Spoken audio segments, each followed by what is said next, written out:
Hey, Fernando, thank you for coming in. You just have a really remarkable background, going from sort of humble beginnings to just enormous success across so many different areas. And you're definitely a polymath in terms of the approach and the broad spectrum of areas that you're involved with. And you're really a servant leader and definitely across the different areas of impact. I mean, it's everything, right? So thank you for coming in and sharing your insights with my audience.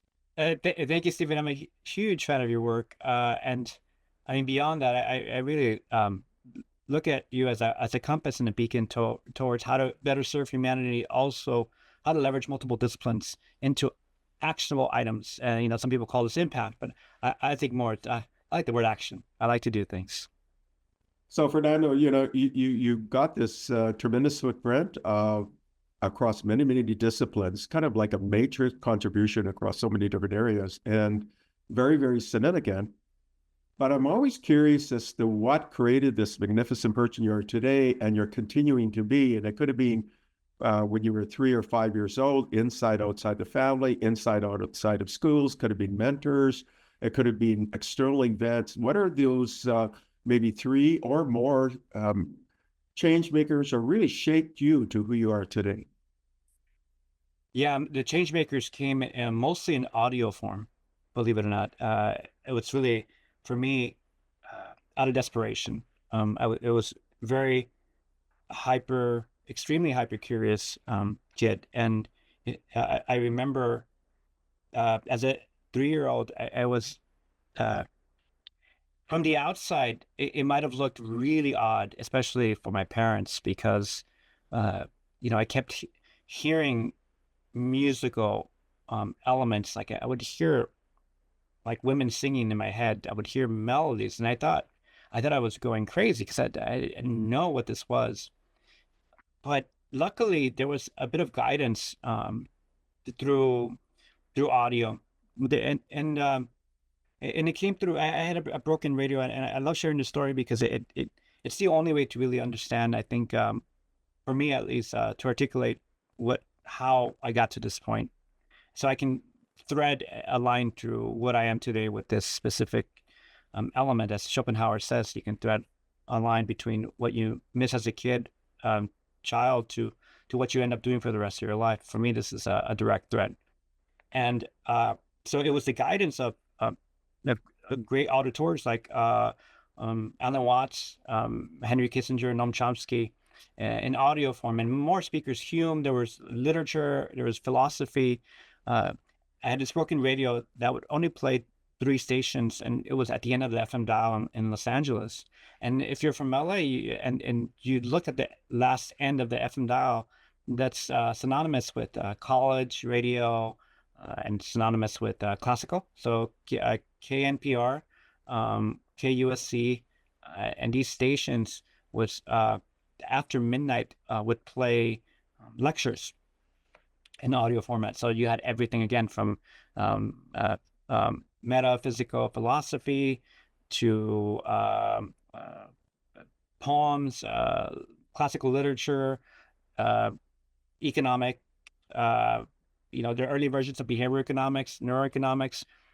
As a 3-year-old, I didn't understand. My parents come from Mexico, Michoacan, and so they immigrated to the U.S. And so I was born in the U.S. and spent a lot of time in Mexico. So I couldn't connect with the language with Spanish. It just didn't resonate musically with me. But when these speakers would share their knowledge and their lectures, something about it was musical to me, and I can really connect. I didn't understand what these more complex 3, 4 syllabic words were, but I felt what they meant, right? And later I became more familiar with linguistics and the work of Stephen Pinker and Noam Chomsky, and who I heard speaking as a child. And there are these very mirrored melodic structures. It's called prosody. We borrow the word prosthetic values from linguistics. And there are this musical elements such as rhythm, dexterity, pitch, fluctuation, velocity, and almost melodic sentence formation in a sentence and a grammatical sentence that mirror music very effectively. And I was able to discover later that it was through this information, prosthetic information, that was discerning the meaning of these words in the lectures. But at the time, I'm 3 years old, so I didn't know, but it made me feel at peace as a 3-year-old, hearing these musical voices in my head that I couldn't get out and couldn't stop. But these lectures put a pause as I would, be up for all night, right, with melodies and sounds in my head. So you're really, really young, and you're attracted to these different kind of programming, and there was music to your ears in essence, right? Exactly, yeah. And your brain could actually see sort of patterns it's almost like a transformer. It sounds like a GPT, you know? That's so funny. It's true. It was very much like a transformer. It was on the data side. I was acquiring a lot of data. It's almost like if it was very much like traditional data without a hypothesis, right? I was gathering data, and then my brain was looking and finding patterns, right? And then representing those patterns in ways that I can limbic algorithm. I hate to say it, but like an algorithmic limbic assessment of these patterns. Yeah, and you were tokenizing. You were Mhm. breaking down those speech elements into parts, like Yep, almost like tokens, right? So correct. that's really, really interesting. And so, I mean, what were your early school years like then? So you're listening to all of this program, and it's shaping to who you are. You're assimilating all of this material, and then you go to school. I mean, there's kind of a disconnect, right? Or A no? huge disconnect. So absolutely massive. I smile because it's so unfortunate. My poor teachers, so I grew up in southeast, south central Los Angeles, and so it's not synonymous with the let's say more rigorous academic pursuits. So I was definitely not connecting at all. So much so that when I was I remember this in the first grade. I had my first existential crisis where the teachers wanted to hold me back because they didn't understand that I was not interested in any of the work because I saw it as pointless. And number two, I had dyslexia. Right. So I was obviously not connecting the words and switching letters around. And he thought I just was not memorizing my work. And so there was a big disconnect. I was very challenged. And I decided very early on that it has to be another way. So at around sixth grade, I remember this. It was the starting of junior high, and I kept getting in trouble with the teachers for talking back and suggesting and how to improve the curriculum. Hey, it would be better if you just do this instead of this. Unbeknownst to me, this post-industrial education system was out of their hands. They were following a mandate and a very simple but clear directive as to how to educate their students. So I kept getting in trouble. I was sent to the principal's office. And it was the best thing that could have ever happened to me, because in the principal's office, as I was sitting there waiting to speak with the principal, and I was honored that he'd take the time to lecture me on how I should improve my academic rigor. And so I said, and it was these pamphlets for these magnet schools. Los Angeles has this program called the Magnet School program, or charter school, and the Magnet School program would allow you to uh, go to a specialized school that was focused on a discipline, on academic discipline, such as there was a medical Bravo, it was called medical magnet. There's science magnets. There are art magnets, and I really wanted to get into the art magnets because I felt connected to music very deeply, as I mentioned earlier. But the only thing available was a medical school on the it's called Bravo Medical Magnet, which was on the USC campus. And I got accepted, and it's kind of a lottery system, but also kind of they check your ability, so they test you and all that. But this what changed everything for me. And I don't know which came first. Is it the pursuit of something different, a way out of the traditional matrix of society? And I was looking for like hacks, or was it coincidental? And that goes back to my origin. That's the human question, right? This is the existential question: is how much of your trajectory is um, has ordinal structures, such as luck, such as how much can you interfere with reality, and so that's what I was gauging on these conversations in my head very early on because of Alan Watts and these you know epistemology, these lines of philosophy that allowed me to process this type of thinking that was again meta, and also I was able to understand how to think in some structure that could give me an output that I can follow. So, okay, so you're really young and you have these melodies in your head, right? Mhm. And you're listening to this programming, but you could see the kind of tokenization of that word structure and the sort of the underlying kind of harmonies that are in that language that you're hearing. And your brain was assimilating all of this information. You may not have had all the context to fully understand it all, but you're putting the structure in place, almost like the framework to be able to absorb and to contextualize all of it as you gain more and more experience. And then you have this situation where you're kind of rebellious in your early grades because you're going, why are you teaching this way? I think it's better if you do it this way. But you realize that they're locked into this kind of old program thinking, right? And Yep. you're trying to break them out of that. And then you had dyslexia as well. So you're managing all of these different pieces, and then you have this opportunity that occurred with the principal's office, and you see the magnet schools, and they test you, and then you end up not necessarily in the arts one, which is really your interest, but you ended up in this medical one. But the medical one has this kind of science basis, and That's right. you're exposed to then other kinds of ideas that are beyond the traditional curriculum. So that's really good for you, right? Because it's good for your kind of mind expansion. And because you have an interest in things like consciousness and, the underlying neurophysiology of who we are, all of those elements, I could see now you're getting sort of the early foundations for who you are today. So at this magnet school then, where it had this medical emphasis, I mean, what was that like? I mean, I love your analogy, Stephen. It's one of the best ones I've heard, which is it does model a bit of the how AI works today. And so I've always looked at a bit of a tertiary order of output for me. What are the requirements for output? In other words, to live, to produce, to exist. And there were three that I identified, obviously, which is one is the energy, right? Second is data, and third is inference. And so my energy was how much, and so back to this, I'll pause that and I articulate the arc for this.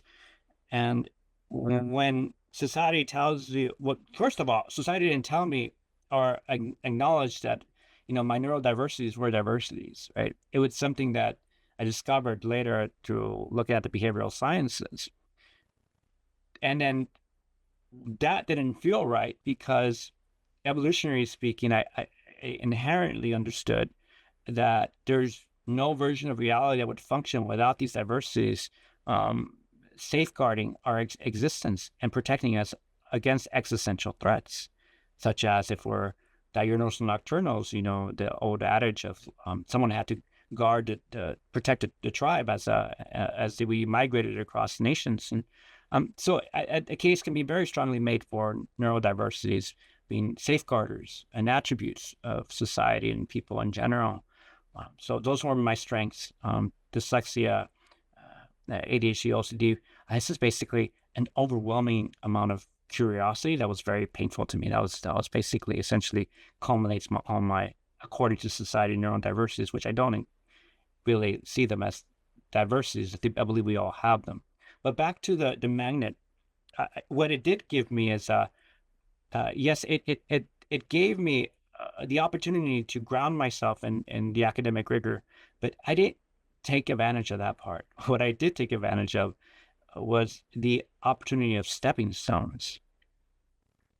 And much like you build an argument topologically from the ground up, I was building a model again from the ground up, and that was my existence. And so if I were going to exist, I needed to understand as much of the world as possible so I can do and have the greatest impact. I knew very early on that I didn't want people on this planet to feel, and I was very like the first start with self. So I was very self-centered in a healthy way. I believe was healthy.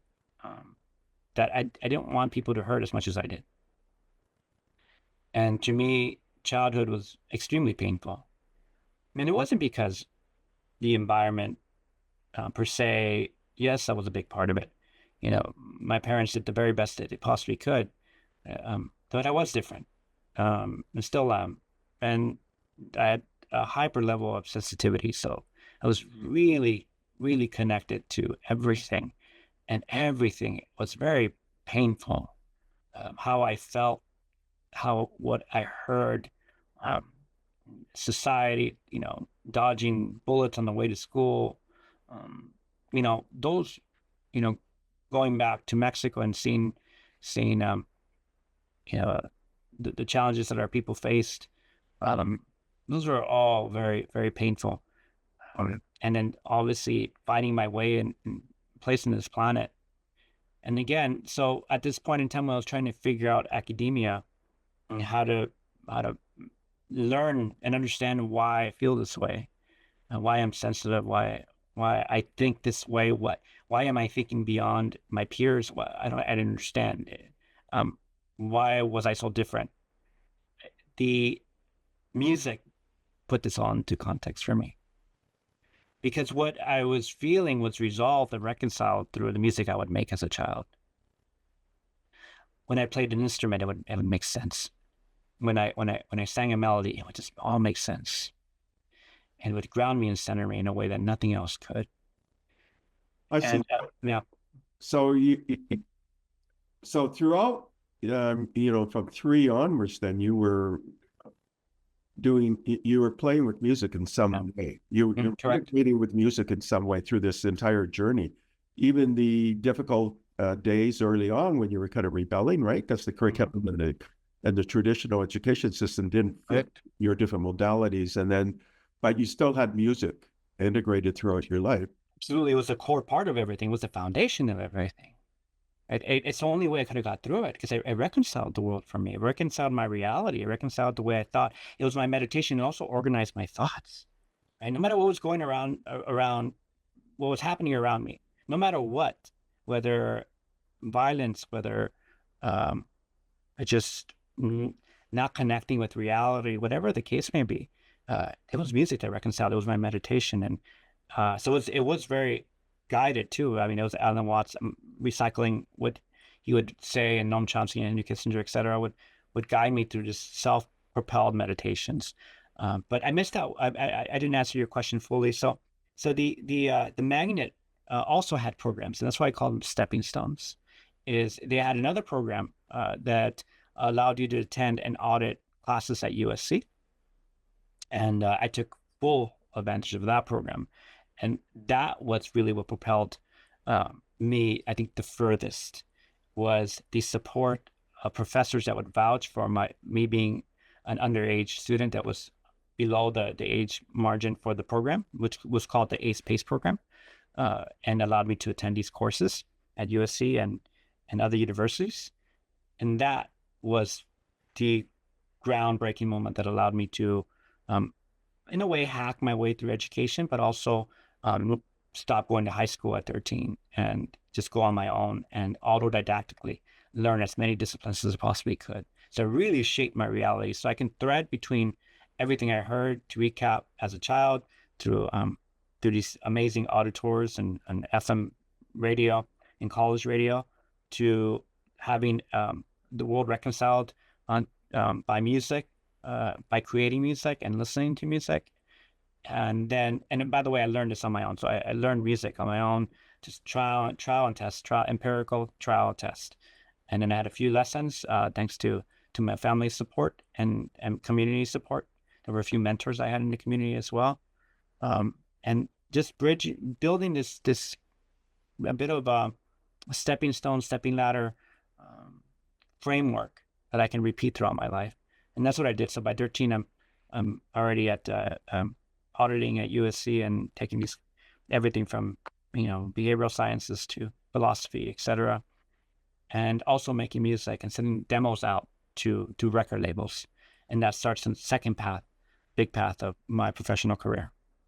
So when you say you're making music, that's like through guitar or piano, or you mean, like, how did it manifest itself?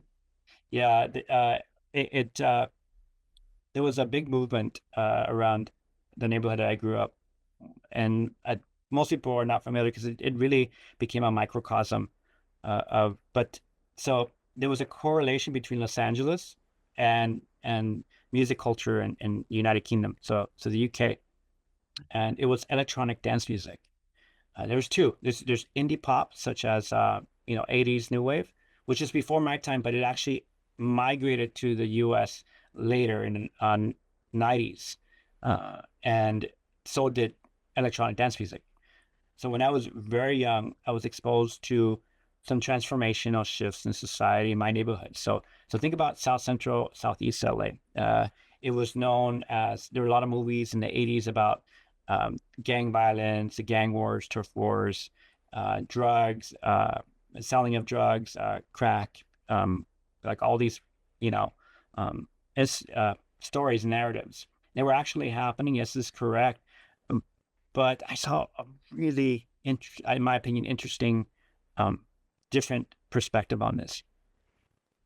When I would walk in elementary or junior high to school, I would see traditional gang members, the whole, how the U.S. and the world sees gang members, and in their cruising and representing their family, as they call them, their family members, to the neighborhoods. And one day, I remember just all of a sudden it changes. So they're listening to Dre, rap music, gangster rap music, right? Tupac, Dre, etc. But then one day, these same gang members that were cruising all of a sudden started playing Depeche Mode and Morrissey, right? So Depeche Mode, electronic music, and Morrissey, which is very crooner-like British, a Manchester pop artist. And now Morrissey was talking about, singing about, how he never fit in this world and being marginalized, and really connected to his masculinity, I guess, but in a very feminine energy way, right? Very empathetic, really brutally honest with himself. And then Depeche Mode would sing about marginalization, the industrial worker, through their imagery, etc. And so these two groups really catalyzed a transformation for our community of Latinos. And it's this music that left an imprint, because I saw that the same gang members were transformed and wanted to do more with their life. Like, they were changing the way they dressed, and they were now mirroring UK culture. And I saw the power of transformation of music. And this has also led to the work that I do today, on the power of music for diplomacy and art and tech as diplomatic agents and instruments. But I'll get to that later. So then you would create music electronically then? Correct. And you'd write the lyrics and the music, and you'd submit demos and things like that. That's right. Yeah. So my friends were DJs, the same gang members who were throwing parties. That's why I mean the transformation. And so they would have these house parties, and they break into warehouses and borrow these generators that they use for construction, and start DJing these techno records and new wave, records.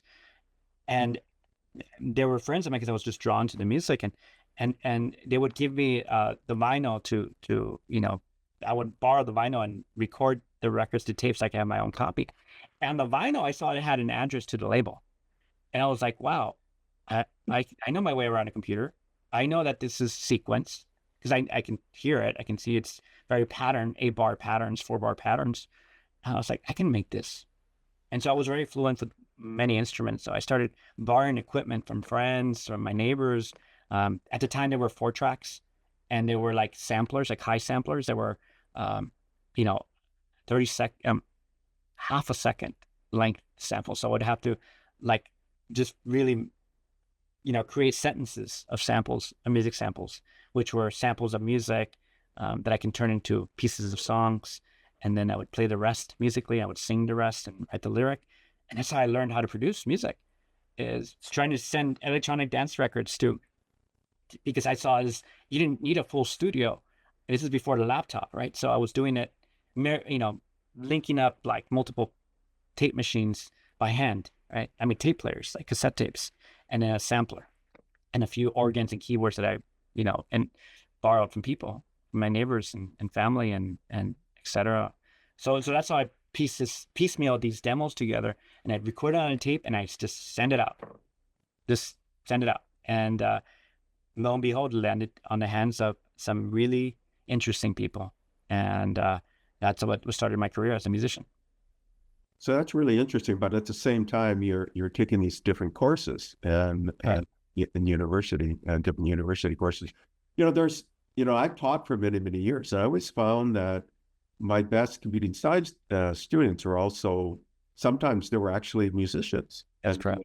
And I found there was a parallel between people who had like an English lit background. I found that they were actually very good at computer science. I found musicians were very good at computer science, and I found the English lit people were also very good at computing science. And computing science has a lot of math in it. So did you find you had an affinity for math when you're, when we talked, we were in Paris. Stephen, you mentioned something that you made a keen observation. I would love to share, for you to share that again. But maybe this will inspire the conversation as I share how I made sense of this. I consider myself a case study, always, and the empirical evidence that I have is that for me and colleagues in academia, well, I'll start with this. There's a misunderstanding. There always was a misunderstanding that as a musician, you would lose your edge if you formalize your education, right? In music. Well, what's so interesting is the more I learned, there's two things that happened. The more I learned frameworks in multiple disciplines, young, I found that it was making me proud. It was giving me a sense of pride that, because modern society tells you that music is, it's not held on the highest value postulate, right? It's, that you hear the term dumb musician or just a drummer or just a bassist, right? And gosh, were they wrong, right? That the more I learned proper frameworks in academia, the more I felt a desperate need to break out of those frameworks and create more, right? So one fueled the other. And I did learn proper, music reading and music theory, of course, because I needed to speak the language. But that's as far as I would go, right? Once I understood the language of how chords, how formal sentences are phrased in music, and what the language is, it's all I needed, because they've already done the work for me. I don't have to reinvent how I play chords or how I create the sentences. What I can now is innovate what hasn't been done, because I know what hasn't been done. You see, so the understanding of multiple disciplines was, again, out of necessity, because it satiated my desperate cravings to learn more. Second, it created when this part of my creative brain, if it was local, right, it's pointing at a certain direction, it would be really energized and catalyzed by the constraints of proper frameworks in academia. So then later I realized that whenever I learned a new discipline in academia, that I crave that desperation to free myself from it as well. And so that became a very strong instrument and tool for me, modality, I would say, to live on this planet, is I can switch from hyperfluidity, dexterity, being able to combine, bring together disparate ideas that society doesn't see them as belonging together, very conciliant, as E.O. Wilson would say, ideas, and then go back into, okay, how does academia speak? How do they understand science, right? And speak that language. And then when that got boring, I switched back into hyperfluidity. So I can bounce between these two at a snap of a finger, these two worlds. And that still today is a very, something I lean on, a true strength for me. And that wouldn't have developed if I didn't aggressively pursue it, if circumstances did not lean themselves towards the serendipity of being in those situations. Yeah, I mean, I can see now why, at 13, you're not constrained by the sort of the rigid curriculum of school, like traditional public schools, and then you get into the university environment where you can cherry pick on a variety of interdisciplinary ideas, and you can mesh these together. It's like nth degree combinatorial thinking. So it's nth 2 to the n combinatorial thinking, right? Right. And you can combine them in any way you wish, and in sort of this mesh pattern and you don't have the constraints, and that really ties in with your music, because you can explore in endless different ways, right? And there's synergy between that exploration and your music exploration. So I can see how the building blocks are, and they continue, because you're continuing that today. So you're very wise, Stephen. I was socially engineering my environment and also engineering my curriculum, and I realized it was so much fun because I felt free, right? It was Aristotelian, right? These courses require participation, and I was honored to be asked. I was honored to win the friendships of professors. I needed their friendships. Without their friendships and their mentorship, I could not have been in these programs. I would not have been accepted. I was underage, right? So they saw something. I saw something in them, a bit of a nurturing quality. I saw it in their hearts, and that's something that again, it's a human skill. It's a human spirit aspect. It's an interoception, right? You can sense that someone has a good heart and they want to help and they can relate somehow. Yeah, I mean, I could see all of these interplays, and then there's this interpersonal aspect of it that's an enabler, and it empowers everything that you're doing. And let's get back now to this kind of chronological order. So I'm putting some structure to this interview. We've gone through sort of this sequence, and then you start putting out these demo pieces, and somebody notices. Now, can you describe that journey of that, who noticed, or I don't know if you mentioned them or not, and how that progressed as different people noticed, and where you really flourished was when they didn't put constraints on you, where they said, you know what, why don't you continue your exploration, and that it's this it's not being constrained that has unleashed all of the different pieces to combine in these 2 to the n combinatorial ways, right? So yeah, that's correct. So describe that journey then. Are you putting out these demos, and then somebody notices, and what was that journey like? And can you show that progression? And the people that you met there would be like the mentors you met at university, right? The professors, because they would say,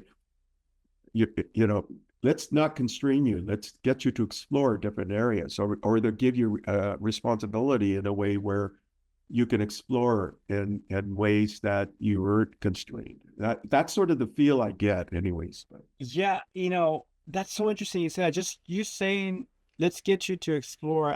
That really triggers a memory. I remember there are a lot of times like this that because I didn't come from means, right? I didn't, we in our community, there's an impression that we start, 100 miles behind the starting line, and that it did feel like that. I would sit outside of classrooms hearing music, and I didn't have the preparatory acumen to perform at that level. USC vocal, USC arrangement, composition. But again, I was very good at finding people that with big hearts. The first one was he's still in my life. A dear friend who was my neighbor, who was older, but also an Alan Watts fan, oddly enough, and he was a drummer, and he just invited me and to teach me, how to play drums at a very, very young age, and with nothing in return, no expectation. I still to this day ask him, I'm like, why? He goes, well, you reminded me of me. He told me recently. So I would seek professors out, and luckily enough, the music that I made had a bit of, I think it mirrored that sensibility, that essence, that affective output, right? When I make music, it feels, it has a pull. I believe it has a pull and a push aspect to this, and what it would pull is people with the same kind of like people who knew the pain of not having, and the love that that is projected nonetheless, right? I was very clear from the very beginning, if I were to make music, I wanted to do what it did for me. It just it felt that I felt loved when I heard music. I truly felt loved, and that is at the core. I wanted people to feel that when I make music. I think that's the reason why it scales, the music I make. But specifically to who were the first set of catalysts, it was definitely Carlos, my dear mentor, and it was Giorgio Moroder, who, unbeknownst to him, didn't realize he was mentoring me. He still denies it to this day, but he's so humble. He's one of the first people to really place his Pygmalion effect. I mean, Giorgio Moroder is one of them, considered the fathers of electronic dance music, legend, composer, everything from, has five Oscars, did Top Gun soundtrack, did, like, in the 80s, notoriously successful. And he made a few introductions. So he found me because his beloved wife, who passed away last year, was also from my neighborhood in Southeast LA. And she heard of a young musician producer who was making music, and she somehow got a hold of me, and through a neighbor, to mutual community members. I still don't know how she did it to this day. And she asked that Giorgio meet with me. And so I did meet with him, and he changed my life. And then, which led to working with artists like Enrique Iglesias. Enrique Iglesias gave me, he was doing Latin music, and it was in Spanish. It was his natural pop music. And at this time, Ricky Martin started showing up, and Mark Anthony. There was a rumbling within the industry. And by the way, I'm already making demos for these pop stars, and they just took a chance on me because someone like Giorgio vouched for me, and really took a liking to me, and just gave me the studio to work in with nothing in return, just wanted to help somebody. And that led to introductions. I met Enrique, and I met another industry aficionado and executive, and they just stepping stones. Can I turn their music more Western friendly so they can, get on an American label, so that can, scale out the world? Because at that point in time, U.S. and still to this day, it's very influential in soft power and music. And so in order to scale out to different countries, you couldn't just do Spanish. At the time, the number one pop music was English. So I started creating remixes and producing their existing songs in a way that would garner the attention of the Western world. And there are certain things that you can do.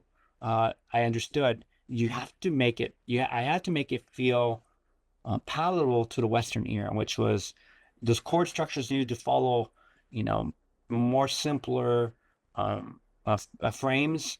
The music needed to be a little bit more electronic. There had to be some programming to it rather than all live, which was more traditional Latin pop music. And so these changes, I would take their music, and so it would come in 2-inch tape, and with their guidance, I would break it all down. And 2-inch tape was the old school tape where you have to run two machines together to 48 tracks.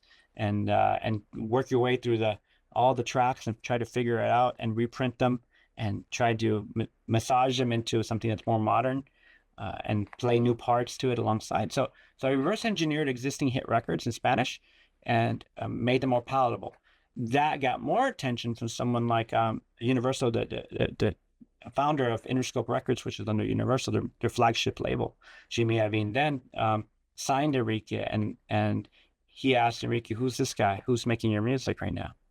And so he vouched for me as well, and lo and behold, he was the the most, if you look at who started the most genres of pop music in the past 30 years, it's Jimmy Iovine. Gangster rap to the grunge movement to electronic pop music, etc. And now it's because of the work that he allowed me to do and under Universal. That's really fast. I'm a programmer too. I'm a tech guy, but you're actually looking at algorithms. So when you break down an existing kind of genre of music and you're transforming it into another, or you're expanding it or not expanding, but shifting it in some ways to another different framework, then you're really dealing with algorithms. There's algorithms in the existing music, and you're transforming that algorithmically to another sort of area, and there's this kind of programming aspect to it. It's interesting. Can you imagine the struggle there? No, can you see that? So the struggle that would happen essentially is there soul there? Remember, so back in, this is like when I was having my first set of hit records. It's really around 95, 96, 97, and I was having like #1 records, and so it was programmed, right? So the majority was programmed. In other words, I play a few things like guitar and keyboards live, but for the most part, it was programmed. So I would program the parts, right? So I play the parts, sequence them, and then cut, copy, paste, edit, move notes around. But I struggled with this. I've always struggled with this early on. I figured this out. But is there a soul? Is there a spirit within the program music? So I solved this problem for myself very early. And the consensus I made, the trial and error, is I also learned from DJs, because although picture this, so like 1990, I was very, very young. I'm not going to say what age, because it was not, let's say, conducive towards the laws of California. But I was at these parties, and these DJs were playing this extraordinary music that was electronic, and it was kick, clap, right? It was just drums, really. The earliest form of house music was very drum driven, and they would play like 32 bars, 60 something bars of this just rhythm intro, and it was amazing because we've never heard anything like that. But second, there was this tribal element, and depending on what DJ played the same record, there was a different energy that was interpreted in this, right? And so I started noticing, it's like, wait a minute, that I heard this record before, but it feels different. And that awareness taught me something, that there's more affective information based on how you present material, content, and how it's distributed. That was key, because when I saw that if I went up there and played the same record, it would have a different observer effects, so to speak, with the audience, and how it moved people to connect and vibrate on a frequency that's different from the DJ that was before that, right? And so that would happen when I would make music, because I thought, wait a minute, I'm programming this part, and I quantized it. So basically I put it in time, the pieces I would play, and it had so much soul. Yeah. And different digital audio workstations, or remember MPCs, and these sequencers had their own algorithm, and different algorithms had a different feel. And depending on how you played and leveraged this timing deviations and variations, had a different result, and it had a different feel, but it was still part of your expression. and the same sequence, if played by another individual, and I mean, you can repeat the same exact variables, you get a different result. And I then realized, and I came up with this frame, that no matter if it's something is majority technically created piece of art, I found that it is up to the observer and the creator to interpret the affective information. Thereby, the amount of change that they would have with their existence, metaphysically and physiologically and limbically and cognitively. Should I break that down for a second? Yeah, I mean, that's really, really fascinating. It almost looks like there's a bit of quantum physics in there, like a superposition and entanglement. No, so let me summarize this. Right. Here's what I say when I do the talks on lecture on this the human spirit, right? Right. If we're going to borrow some terms now, and because there are this, we're 5 to 10%,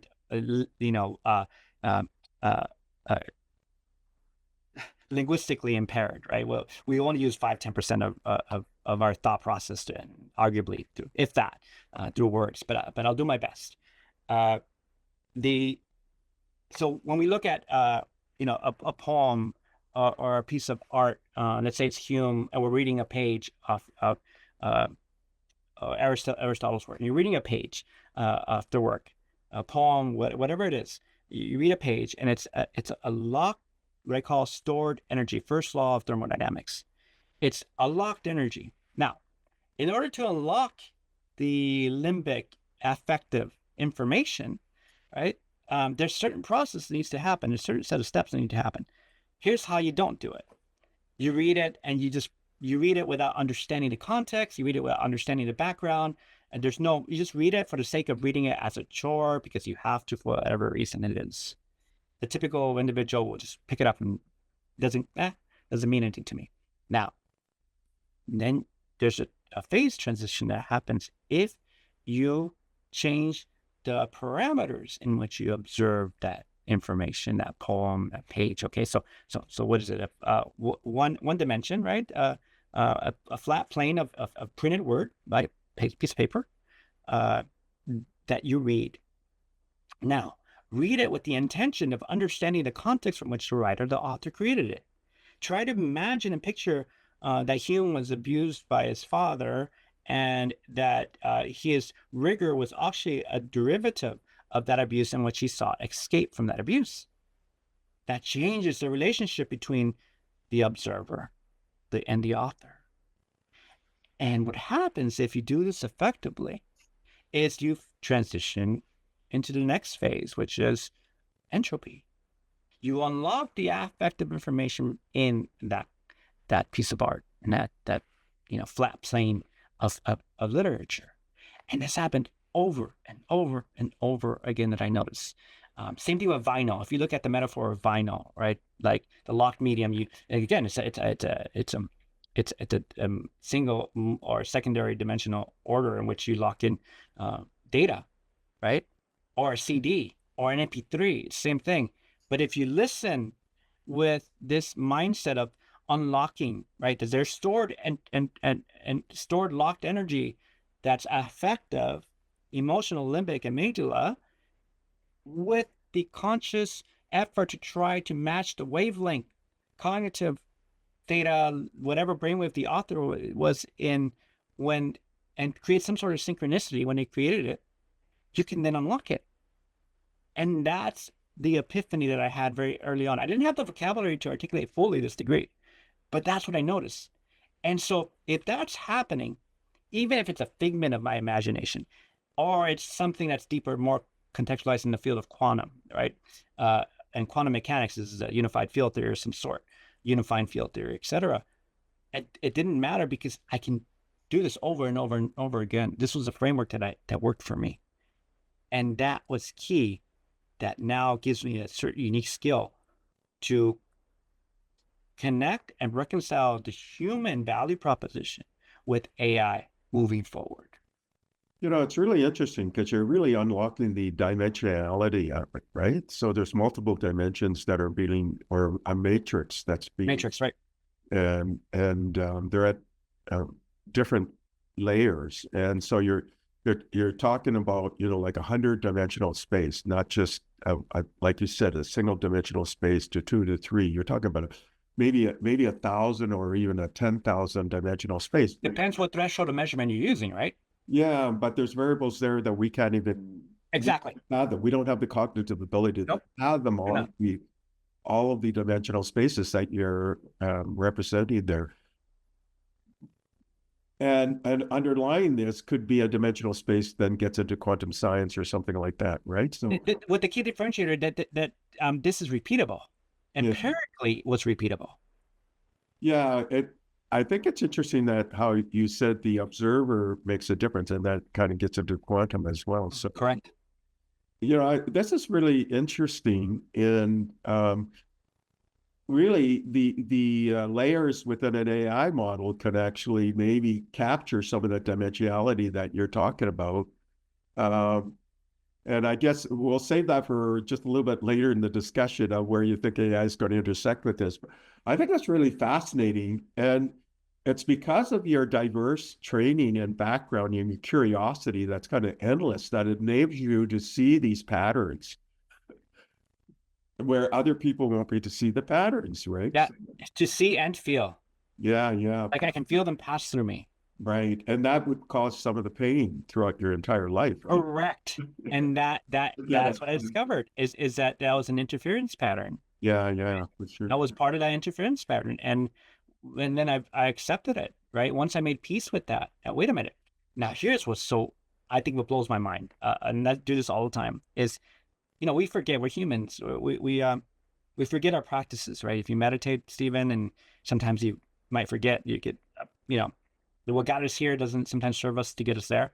And in that case, I tend to be so focused on something that I might forget to my practice of meditation. But here's what's interesting with the practice of Tai Chi, right? I can redirect that interference pattern. So before it would be as a child, it passed through me, and I just receive. Yeah, exactly. You just like, and then there were the times when I would unconsciously absorb, reframe it, and then push it out. And it would require a lot of energy because I remember as a kid, and this is not something I recommend for kids, but I was highly caffeinated and it required a lot of energy, right. A lot to do this process. I wouldn't understand why. I was like, am I just lethargic?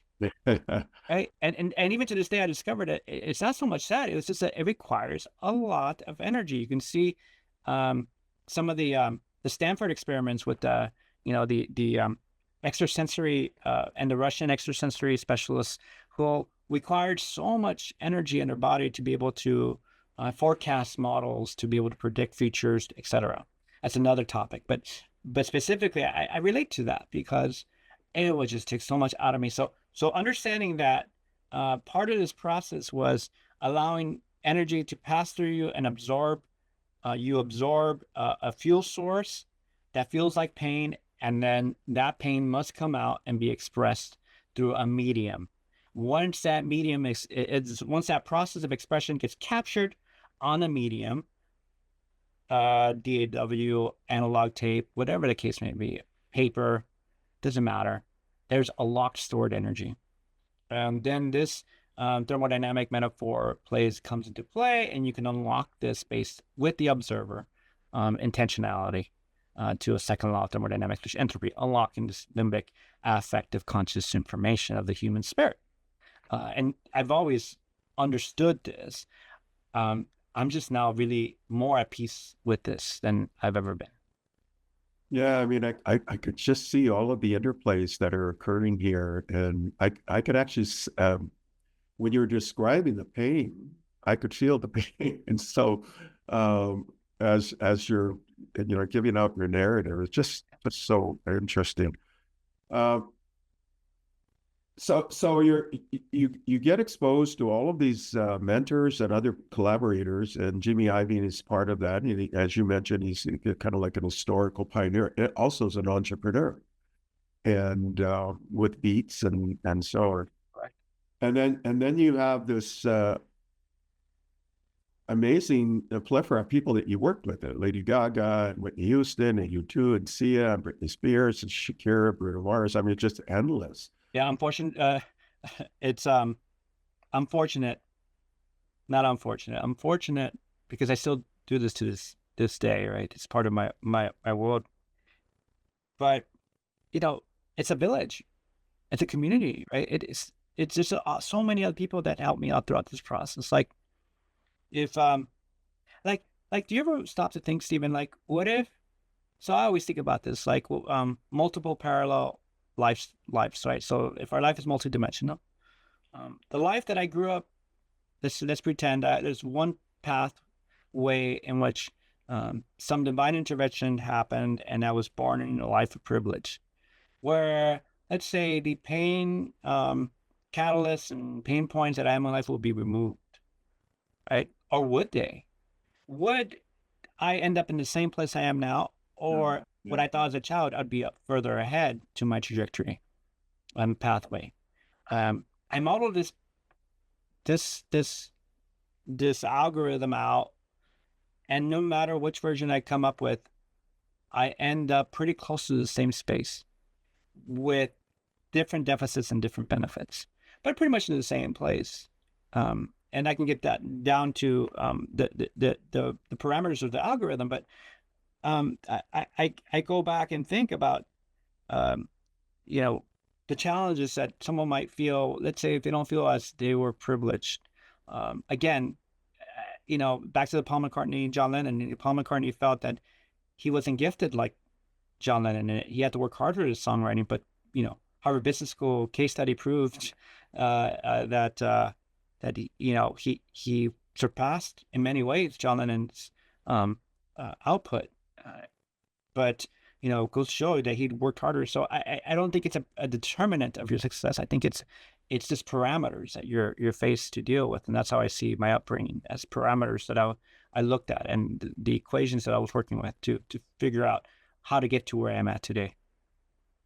Yeah, I mean, it's a multivariable equation, right? Correct. And these different weights of these variables and the interplay they're going to have in your life, ultimately, you end up maybe at the same place or ultimately at your destination, because you're maybe, and I guess you get into sort of like, well, how much is fate and destiny, and how much is Now let me challenge you, Stephen. So which one do you believe, which reality would you believe would have the most benefit?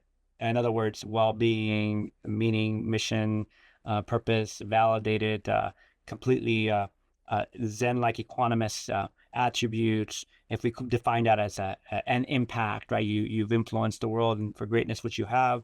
But which one of these scenarios do you think would elicit the most return on that investment of that's investing in this algorithm? One, the algorithm is that you are aware of an existing algorithm in which, if you're able to discern all the variables in that algorithm, you can influence how those variables react with each other. Therefore, you can influence the outcome. Two, this version of reality, you have no understanding that there is an algorithm or any such access to variable points. You're just walking through life, looking for serendipitous opportunities. Yet you do prepare, right? You do your work. So each one of these two scenarios, you do an equal amount of work. But which one do you think would have a more beneficiary outcome if you define the outcome as a equanimous being, impact to the world, a well-balanced life of loved ones, people who love you and you love them back? You know, let me reframe this. So I think of a two-dimensional surface, right? And on this two-dimensional surface, there's a series of film strips, old-style film strips, which consists of frames.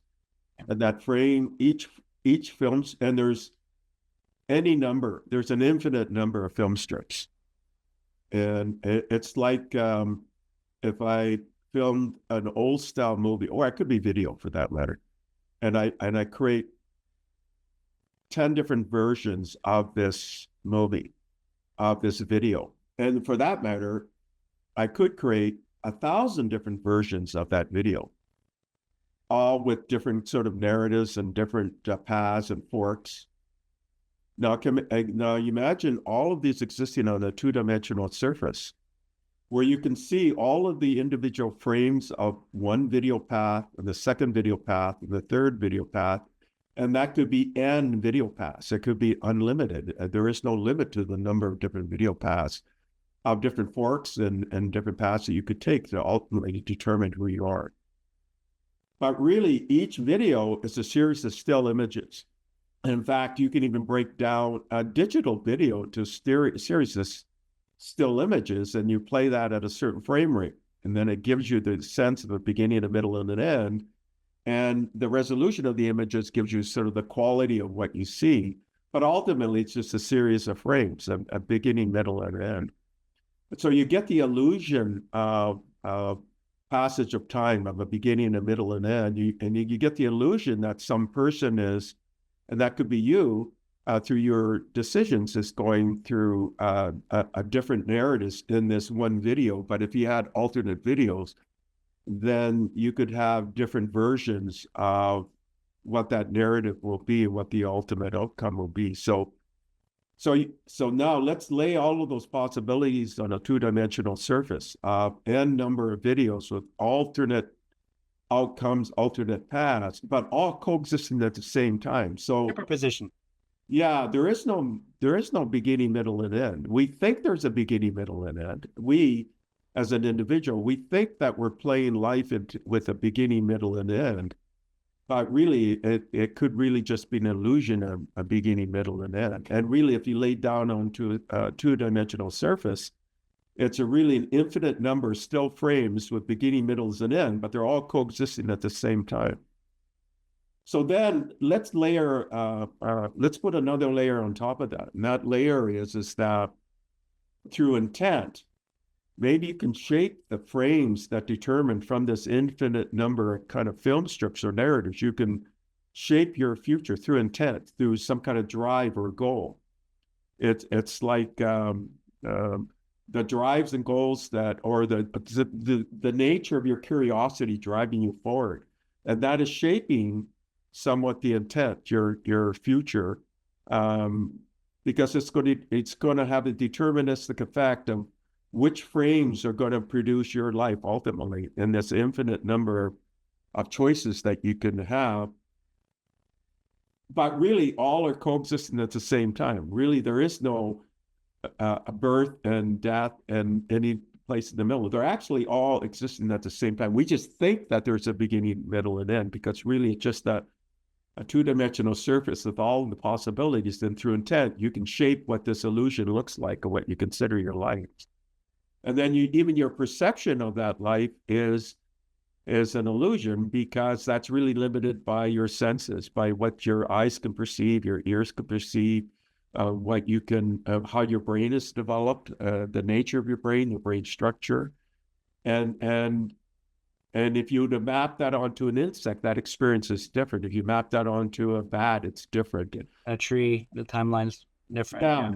So, and then we think that our reality is the reality, but there's an infinite number of realities and perspectives. I mean, the universe itself has its own, it could have its own reality, right? So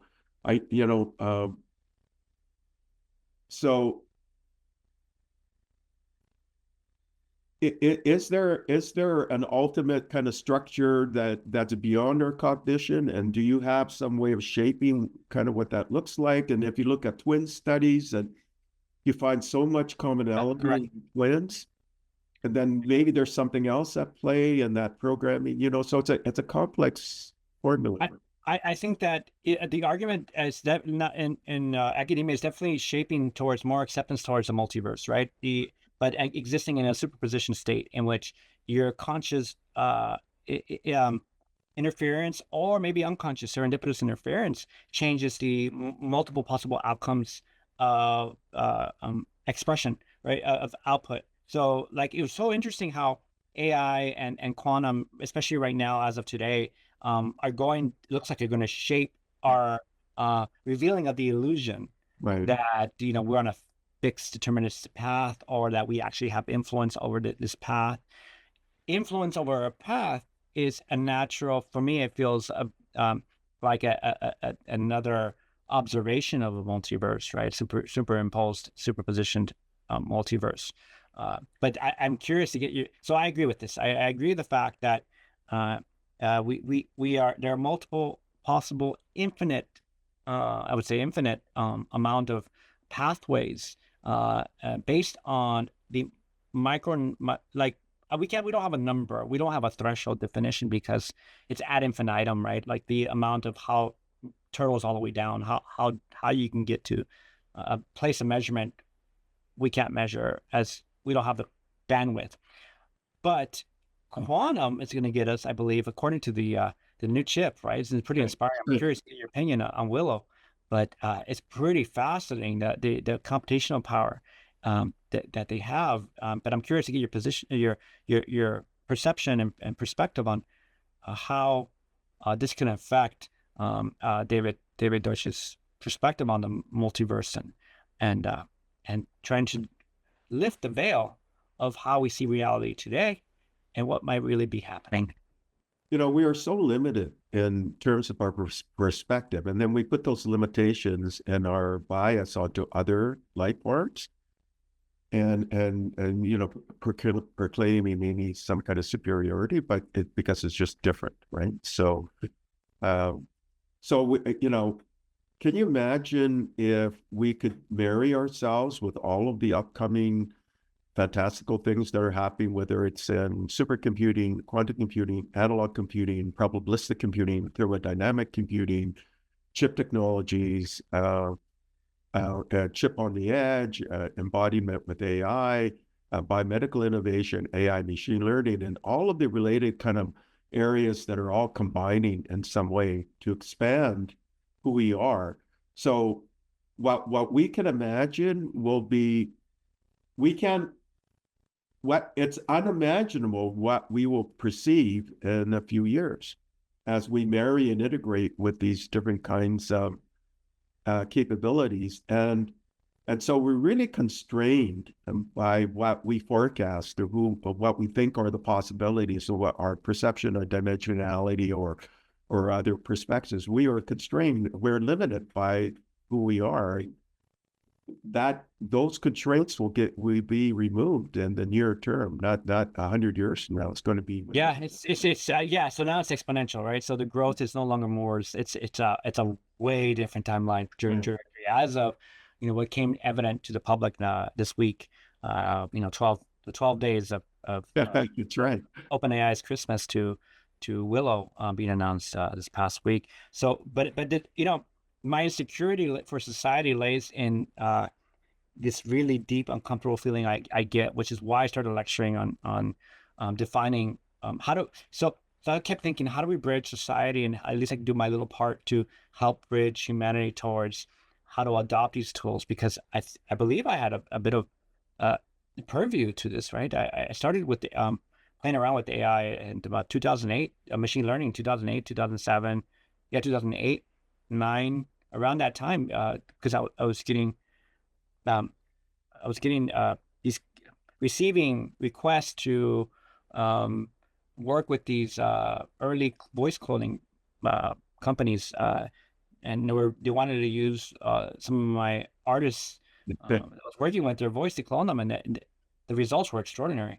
I knew it would change reality. I just, it's a matter of time. It's not if, it was when. So when I was ready, consciously and spiritually to leverage what I knew as a child, interoceptively and intuitively, to bridge the two worlds. So when the timing hit, COVID plus OpenAI, COVID first and OpenAI, I saw these correlated, that with inflection points in society, at least I can ease some of the pain by articulating why you're still valuable as a human, right? If it goes down to the existential crisis, right? And I use this question whenever I'm working with a global leader of some sort, state or public or even private, and I ask them, "What's your definition of good and evil?" And it can be, a lot of what answers, right? Not really sort of, because there's no right answer, but the immediate is something along the lines of, hurting someone and not hurting someone. I think of it as a question of context. And my answer to what is good and what is evil, it comes down to, if we are no longer existent, we won't care. That- Right? So that's the meta answer to that for me. And that means that ultimately we must help society understand their value, people as humans, right? And it goes back to how we would impose our affective, social, conscious reality onto a medium such as CD, a painting, a poem on paper. These locking in this limbic information, soulful, human spirited information, so that it may be unlocked. And this is a proxy to the human experience. There is more value to us and our existence on this planet than we see merely on our cognitive outputs and our social, behavior, economic outputs. There's more. And this is important to understand, because the future of our existence is dependent on us understanding this value postulate as human beings, that the human spirit is the most valuable thing of our existence in a post-AI world, where AI is part of our daily routine, where quantum computing is going to fast track AI. Because if we don't redefine our value postulate, so pre-industrial and industrial revolution, so Renaissance to Enlightenment to industrial revolution, our value postulate as a society, as humans, was rote memorization, cognitive computation power, right? How do we synthesize that information we memorized or understood? But now, we're outperformed very easily, right? PhD level today and beyond, but at scale. PhD at scale means there's an nth degree again to that equation, right? And then now supercomputing, quantum computing, changes dramatically the scale at which we define our value as humans. So the least I can do in my life right now and have the most impact is to share a bit of knowledge that I feel is valid in this world. And that is, we must quickly learn to value the human spirit as the highest attribute of our existence, so that we may benefit how to better, more effectively use this incoming technology that is going to change everything.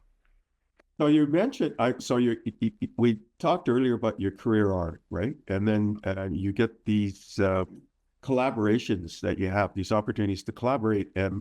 But because of the way you always have been sort of a matrix thinker and unbounded, it's allowed you to see all of these patterns and more across all these dimensions, and feel it as well. And that has shaped your success, and it shaped your ability to contribute in profound ways.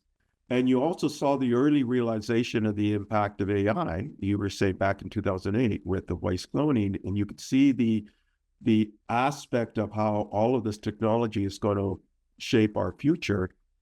And then you're developing and working on the narrative of making sure that us as humans can integrate with this change, right, in some way, by being sensitive to the things that you think are our unique contributions, marrying and integrating with all of the amazing things that are going to be happening, and some of the unique qualities that you think we bring at this point anyways, right? Absolutely. Which goes beyond the pure technical. So I guess that's really the segue then to the Garibay Institute, right? So what created why did you think I've got to create this institute? And then, what do you hope to achieve with the institute? Thank you for asking that. So just to recap, so started in music, started developing pop stars and hit records, music. Then I got involved in building out a world for these artists alongside their artists. So when I won't mention names to the artists, but I was privy to work with it's a Rolodex of artists, A-list artists, and they needed a world to put their to align their fans with, right? And so help articulate that world, and which required a lot of understanding behavioral, um, uh, everything from Kahneman to Tversky to Freud to Freud's nephew, you name it. And then that ability to speak the vernacular of academia allowed me to then lecture and then borrow further credibility. So think about, like, to get to this point, I had to not only acquire different languages, right? The hyper specialization of the academic rigor of certain disciplines require a little bit more diverse, a more narrow also language at the same time, right? And then these academic institutions who gave me an opportunity to speak and started lecturing and arbitrage further knowledge sets, and learned on my own autodidactically, taking this mentorship model of professors. Incredible Ivy League professors that helped me along the way. Now to be in a place where I can leverage that broad credibility of academia, most notable institutions in the world, and be able to lecture, borrowing that credibility, borrowing the other credibility of developing and this music and body of work that cements me as a figure in these spaces. So now that I've acquired these skills, what do I do?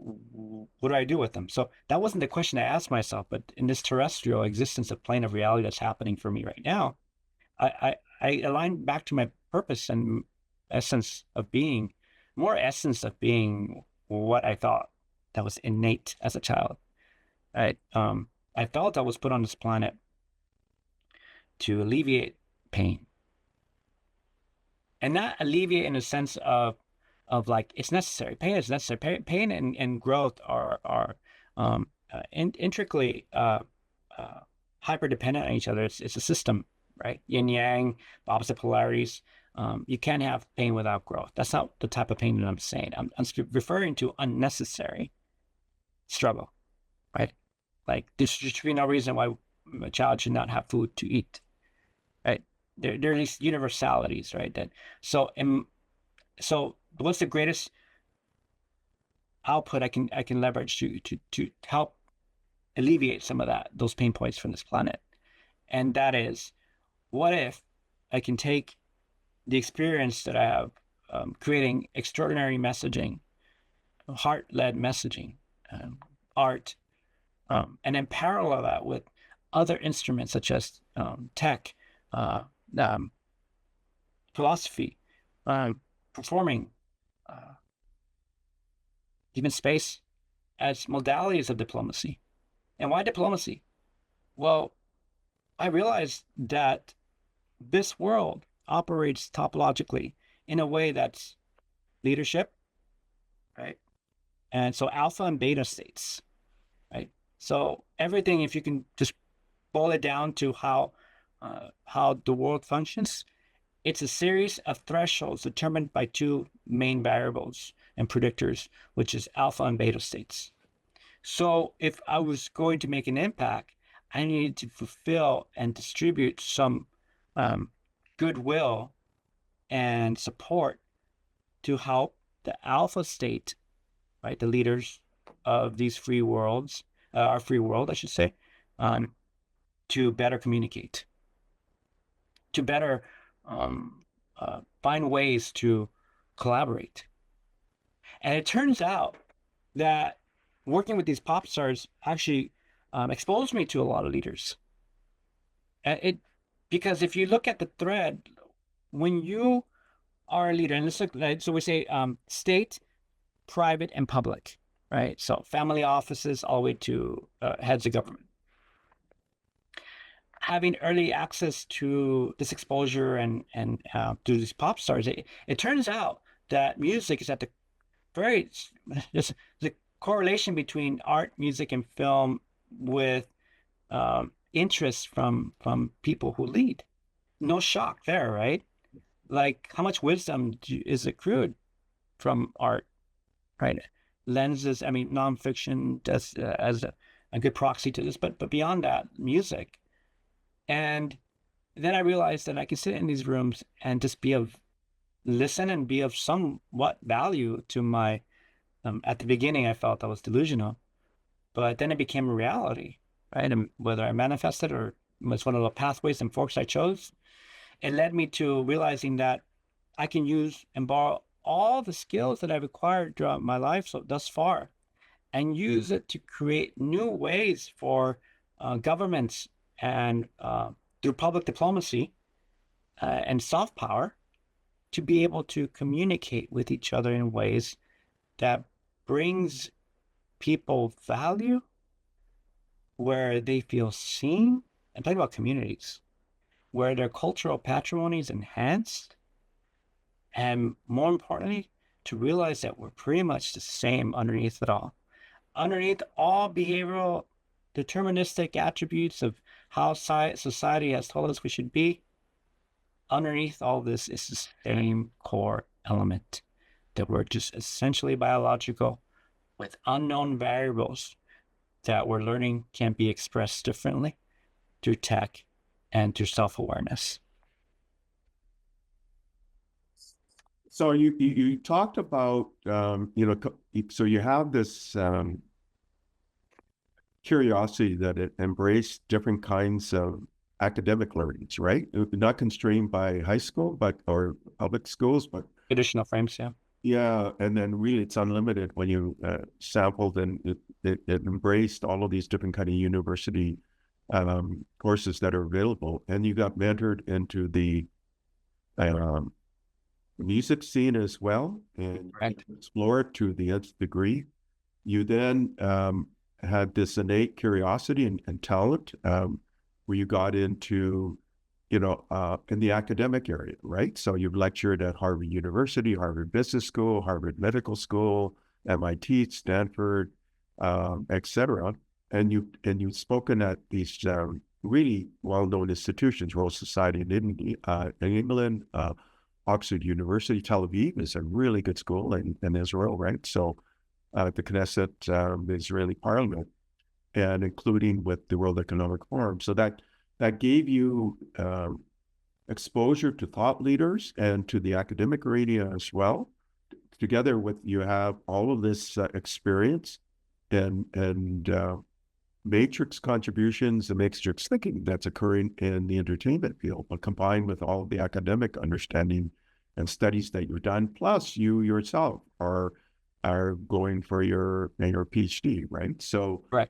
So you're combining all of this, and then you're saying, well, how can I bring all of this experience in to bear into soft power and diplomacy, dealing with leaders, and realizing that really we're all one, and there's so much in common that we share, and that can bring harmony to everything that's occurring. And it's that, how is that manifested then? Is it by bringing different leaders who are at conflict together to get them into some kind of shared understanding, to provide a vehicle to facilitate those kinds of coming together in some way? That's a good question. What does the modality look like? And I started creating these salons because I love people, and in Los Angeles, this is the origin.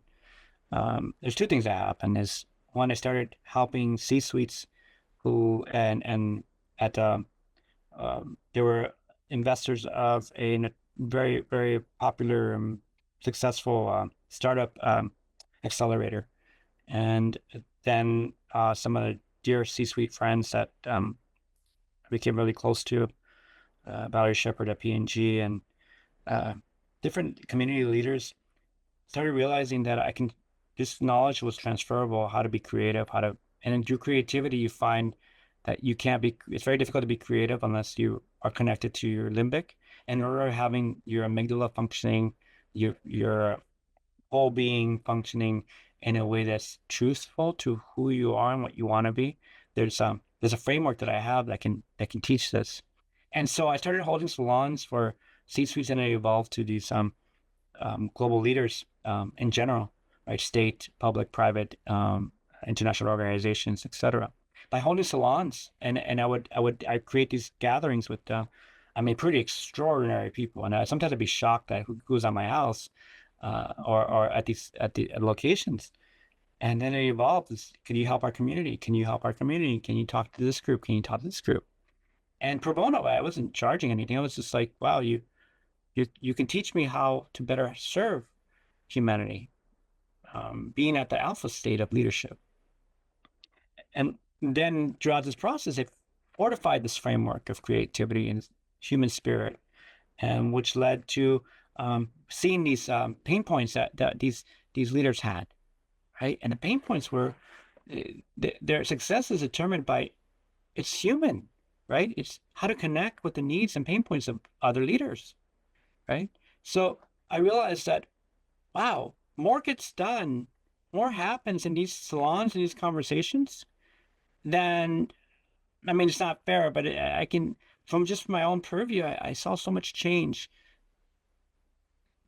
happening in front of my eyes with the conversations that were being had in these rooms. And then what because of the formalities of formal diplomacy, it was challenging. And I felt like, oh my God, like, why can't we just create these environments that's public diplomacy driven, where they're informal in nature, but can have extraordinary impact for change. And mind you, I am familiar with Kissinger's multilateral modalities of diplomacy. I am trilateral, etc. I am reasonably well read in these places, but it was nothing.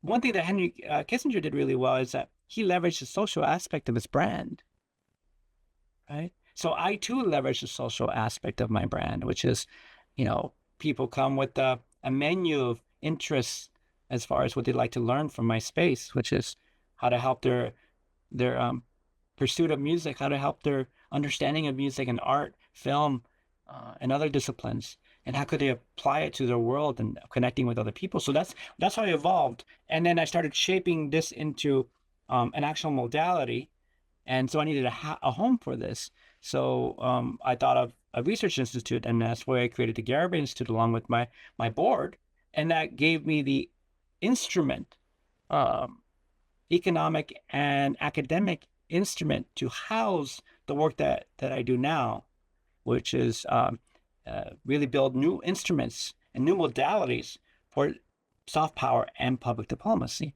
And I can get to the theory behind why soft power is hypercritical now more than ever, but I can also get to my philosophy on why helping the individual is primary to then help the country.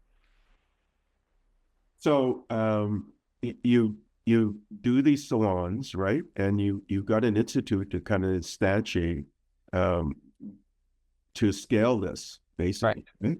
Because you've got a housing for it and it's sustainable, so it could live. And you've got different ways of institutionalizing this, right? Right.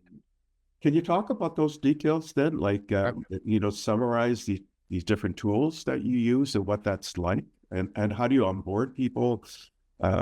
What's the outcome? What's the input, the onboarding process? What's the process they go through? And you described several processes, right? And then what the outcome is going to be, and then how can you scale that from the outcome? Like, how does the word get out? I will do this with respect to my constituents, and so a lot of this information is proprietary, but I can say it philosophically. Here's the epiphany I had is it's really based on a lot of Jungian theory and the self-identity myth as well. The identity of an individual, in a sense, mirrors the macro. When there's an insecurity of identity within an individual, they struggle to find a connection to the world. What this struggle creates a massive insecurity. And this insecurity, as you imagine a caged, let's say you put a caged animal up against a corner, or they will react violently, right? And not to make that a very blanketed over assessment on this, but I did see the continuum extends at the macro, right? And that is to say that if you were able to solve the identity myth, in other words, how do you how do you change the paradigm of the social deterministic, behavior deterministic, where the environment, society tells the individual what rules they need to follow, what are the norms, the customs, the culture which they must abide. So these rules of society, how can you relay those so that they're still sustainable in a sense to what keeps society intact, but for the individual, how could they author their own reality in the space to move themselves and their community forward, right? So we've always looked at these social outliers, these positive deviances as a deviance, as they're called in behavior economics, people who do things differently, right? We can't have too many of those so society breaks down, right? But we need enough. There's a certain amount that we need for people to push, to innovate, to push humanity forward. And I believe this is driven by removing some of the insecurity that's behavior deterministic environmentally. Like for me, what's environment I'm projecting here, but it was environmentally stimulated, right? The deterministic factor of the environment was telling me a narrative that I could not align with, right? So the idea here is, if the power of self-authoring and self-auditing as a mechanism to fortify the individual at the individual level, if this can be also applied to the macro, the community level, and the state level, could this be a way that we can bridge confidence first with the individual, then the individual country and its culture, to articulate that expression to the rest of the world, so that they may be viewed as truthful, but also as valuable and as relatable, so that we can start to realize that we're all essentially the same. And this is the philosophy behind these modalities. So then, this proved to be, in a sense, true, based upon the work that we've done, which we helped bring communities together to music. So music as a diplomacy initiative. And then we are starting to leverage academia as a diplomacy initiative, bringing value to communities that can use these frameworks and these actual practices to hypertrack knowledge transfer across communities that are still developing, and I wouldn't say emerging, but they're on the pathway towards being notable in their field of expertise, these communities and countries. So that's the abstract, and that's the philosophy behind the work that we do. And we are there to serve the public. We're there to serve humanity. I just think we're at a time where we need to really highlight that there has to be new ways for our communities and our countries to engage. And that's the greatest impact I can have at this point in my life, is leveraging all the different disciplines, all different leaders, all different communities to see their value and then articulate that value outward, and have different ways of communication for these communities to connect. Okay, so let me try to synthesize what you're saying then, is that you get, whether it's the individual, which is a saturated individual, or community can be think as the individual. That's correct. As well, right? Yeah, that's correct. To kind of identify and be aware of oneself or of the community, and making sure that you ameliorate against any kind of insecurities that will produce barriers to their growth, and then be able to also assimilate other diverse ways of thinking, right? And that constitutes growth. And then that can then be no longer just inward, but now can scale outwardly, and thereby delivering shared values, shared knowledge, shared experience, and respect for other communities. And that soft power or diplomacy, I think, calls integration, not just at an individual level, but also at a community level, because the community is just an aggregation of individuals. Correct. But you can have aggregate of communities, and so that's what you're doing, and you developed a process for doing that, right?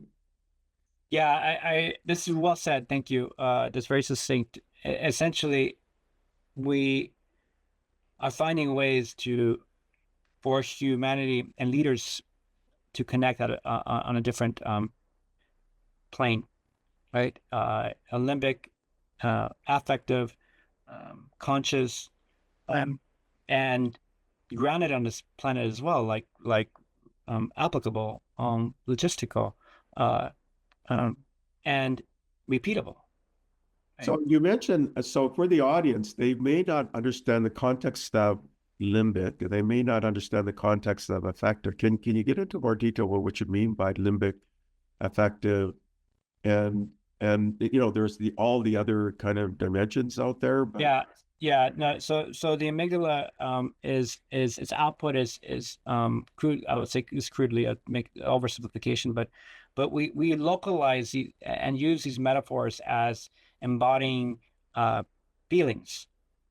Right? When we say affective in psychology and behavioral science, we mean how things feel, how things are interpreted through feelings.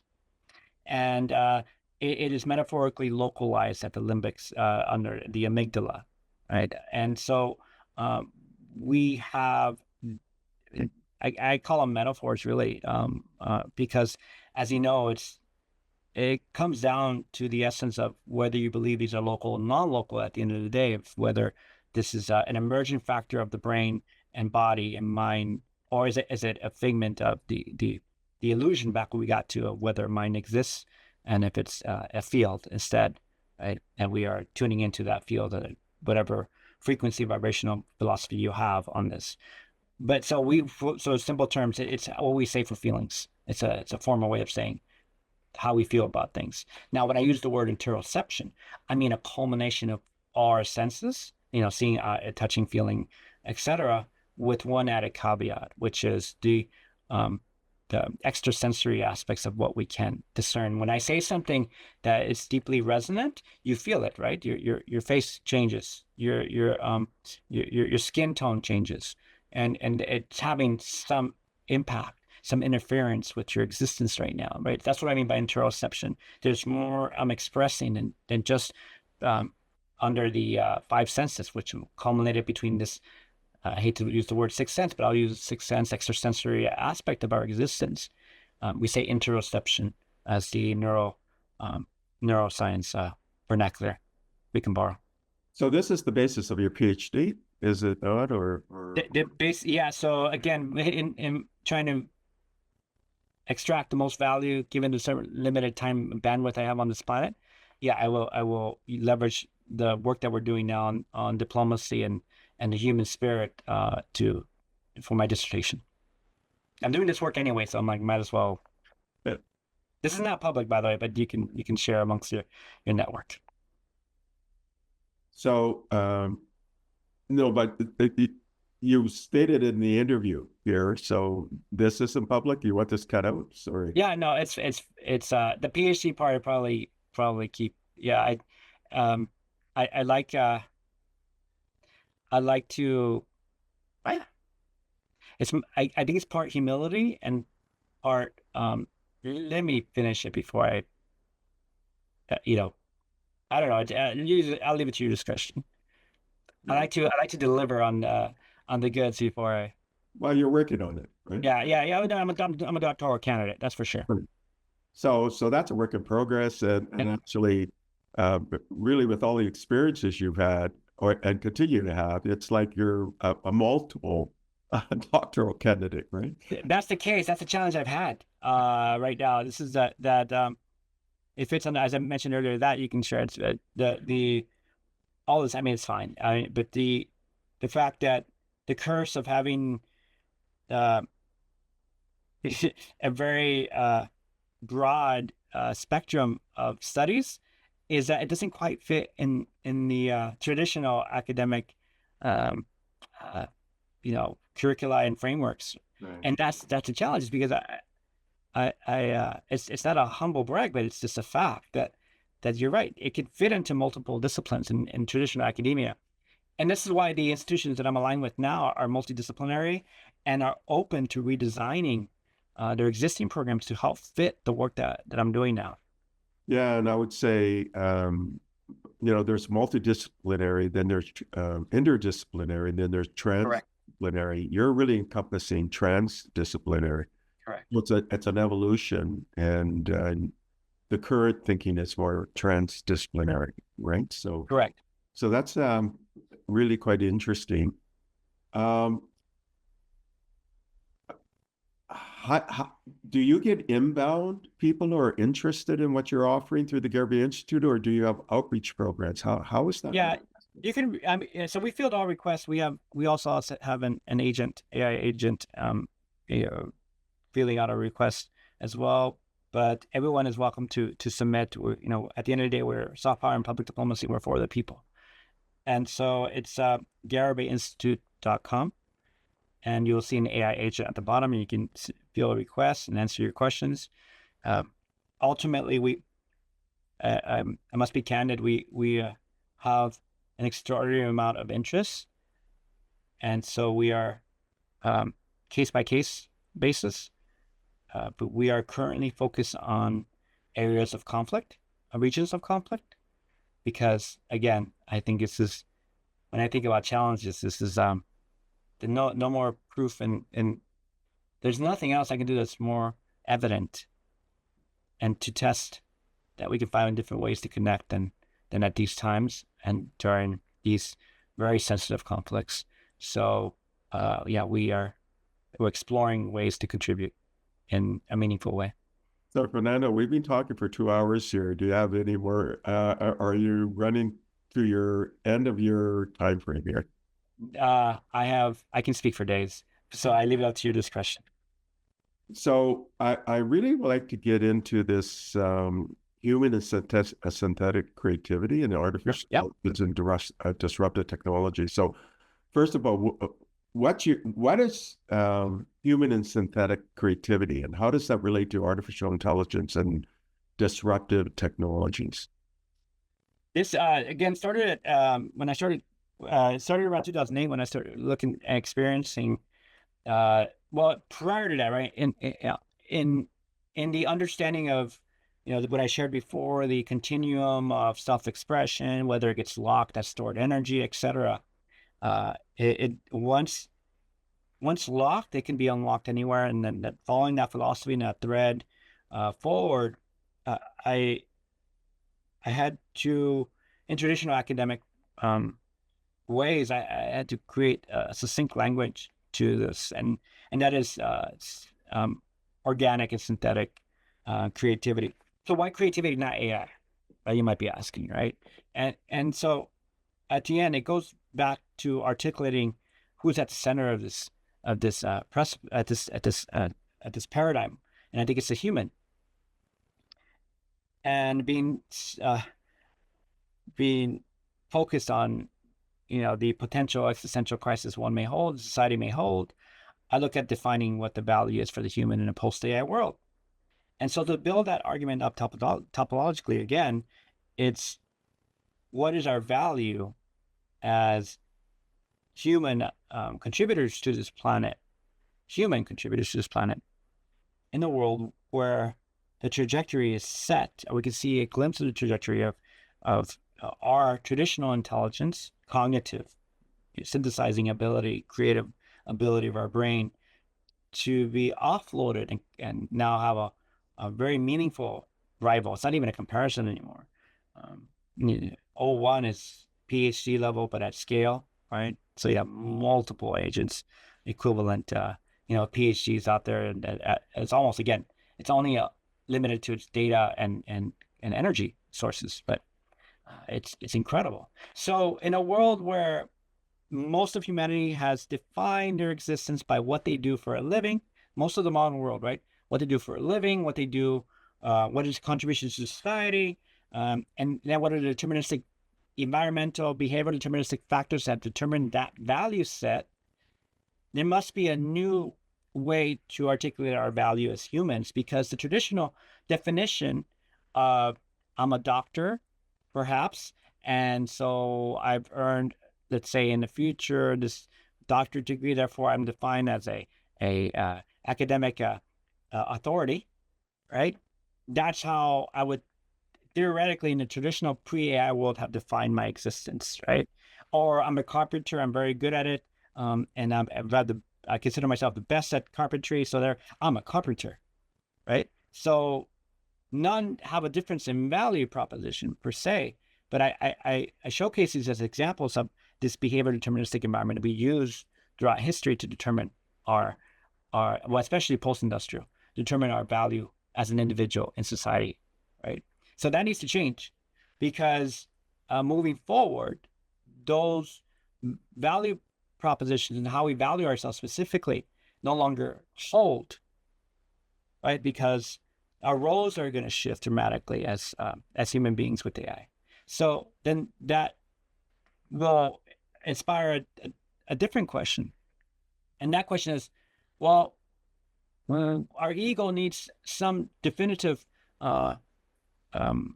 compass as to where we sit on this planet, and is driven by identity. And that identity has been then driven by our output as a definition describer as to how we articulate our self-worth in this world, a title. So to get to that point on how do you redefine yourself in a post-AI world, in which a traditional mechanism of identity myth is no longer as valid and will be, I think, not valid, not much, then we must identify a new value of the human. And that is the organic intelligence and why it still matters.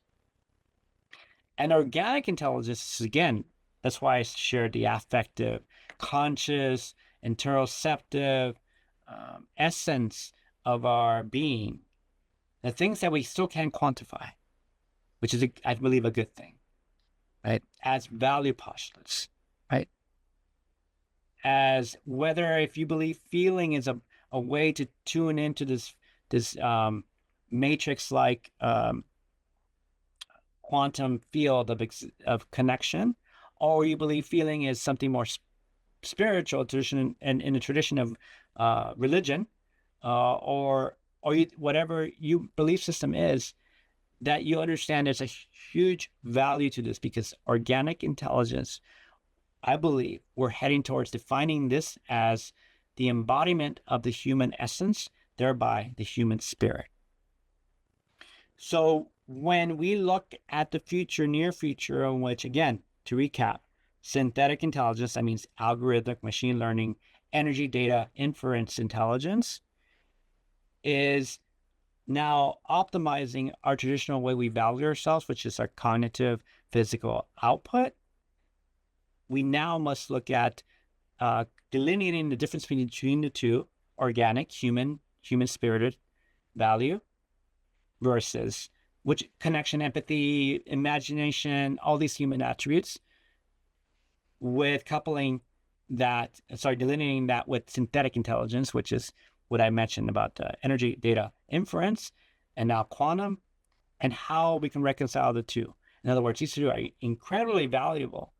But just because our intelligence is we're seeing a very huge hockey stick of growth on the tech side, doesn't mean that we should not attempt or to articulate another value set that can be hockey sticked as well.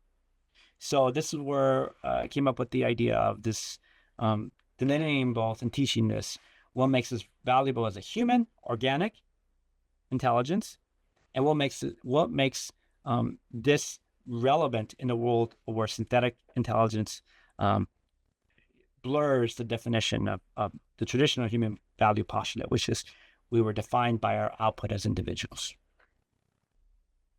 I mean, that's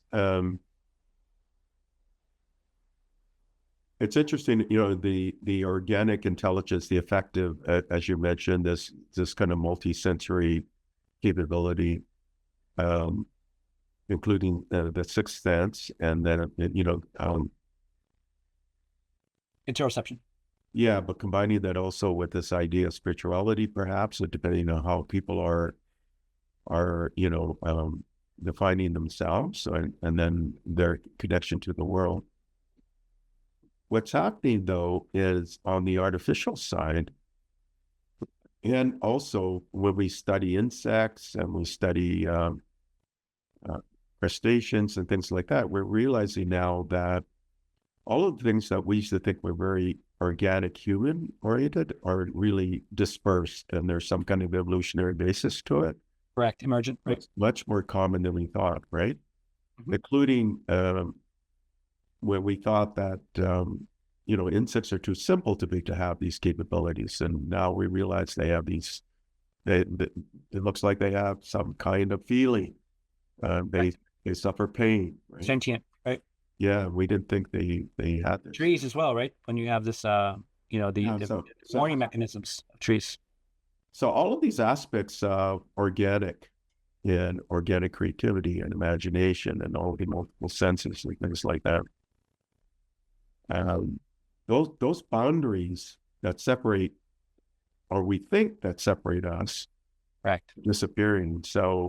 Correct. So how do you define these two when really there is no definition? The definitions Well, right? I totally agree with you. There's a timeline. There's a shelf life to this argument, Right, right? As with most arguments. right, So, but one caveat is that I believe with quantum, we'll be able to discern a new set of thresholds and but measurements to how we define consciousness. That I'm confident of. But because of how our reality is shaped, the observer creates my philosophy, not my personally, but a lot of philosophers have shared the same vision, that our reality is created by the projection and the narrative that we construct of our existence, right? I exist, therefore you exist. So underneath that, and we can look at this in a way that preserves the essence of why we are still important. Because as humans, if we do not exist, back to the conceptual delineation of good and evil, there's no point, right? We won't care whether we need to solve this or not. yeah, So long as that we exist, we still need to understand and define. We can't erase our evolutionary biological aspect of the ego, right? Our sense of being. Um, those are not, we can't rewrite. That's a deep seated evolutionary aspect of how emergent aspect of how we evolved. We can't solve for that. And I think that's actually the wrong question. I think that the idea is, well, given the threshold that we're in timeline of, to say, yes, maybe we quantify consciousness in 2 to 5 years and we can give a better definition of how we can measure this existence of consciousness. But in the interim, we must, I believe, help humanity grapple with the understanding that we are two emergent products, but also something more, right? Because our brain says so, because every essence of our being says so, right? Whether that's right or wrong, that's dependent on the point of origin of the asker of that question. And so we go back to this. What I can do in this timeline is to articulate why you're still valuable as a human and why you matter in a world where the traditional mechanisms of definition of your identity are challenged. yeah. I mean, it's a interesting debate that's occurring. So I'm with you on in that. the middle of it. So and I guess we'll know. Yeah. And Yeah. certainly we'll know, right? Yeah, that's the thing, is that we'll get a deeper understanding of this. Like, Yeah. I don't want to see a world in which there is a loss of lives because people are going to be challenged with, inevitableness of change, right? But the velocity of change is where my insecurity lays, right, with humanity. Right. And that's what I feel I can do a small part in, at least. I mean, that's why I dedicate my time to when I do lecture and go around the world. And I'm excited to do a few talks with you, Stephen. Is that very notion that, gosh, in this window of time, I feel like we've been given a gift, Stephen, and that gift is that we are articulate about certain things, and those things can give an honest but yet effective bridge, psychological, philosophical bridge towards the inevitable change that's coming, maybe we've done our part for our threshold of time that we're here. You know, these ideas of limbic and amygdala and affective and these things that we think or we know define humanity in some aspect of it, but these are being bridged by tech. Of course, yeah. And so it's, you know, so we live in an interesting time. We look at Patty Mason, her work at MIT Media Labs, or some of the other really daily pronouncements that are occurring, or the spectrum of AI where you have chatbots and reasoning like the ON model. Yeah, of course.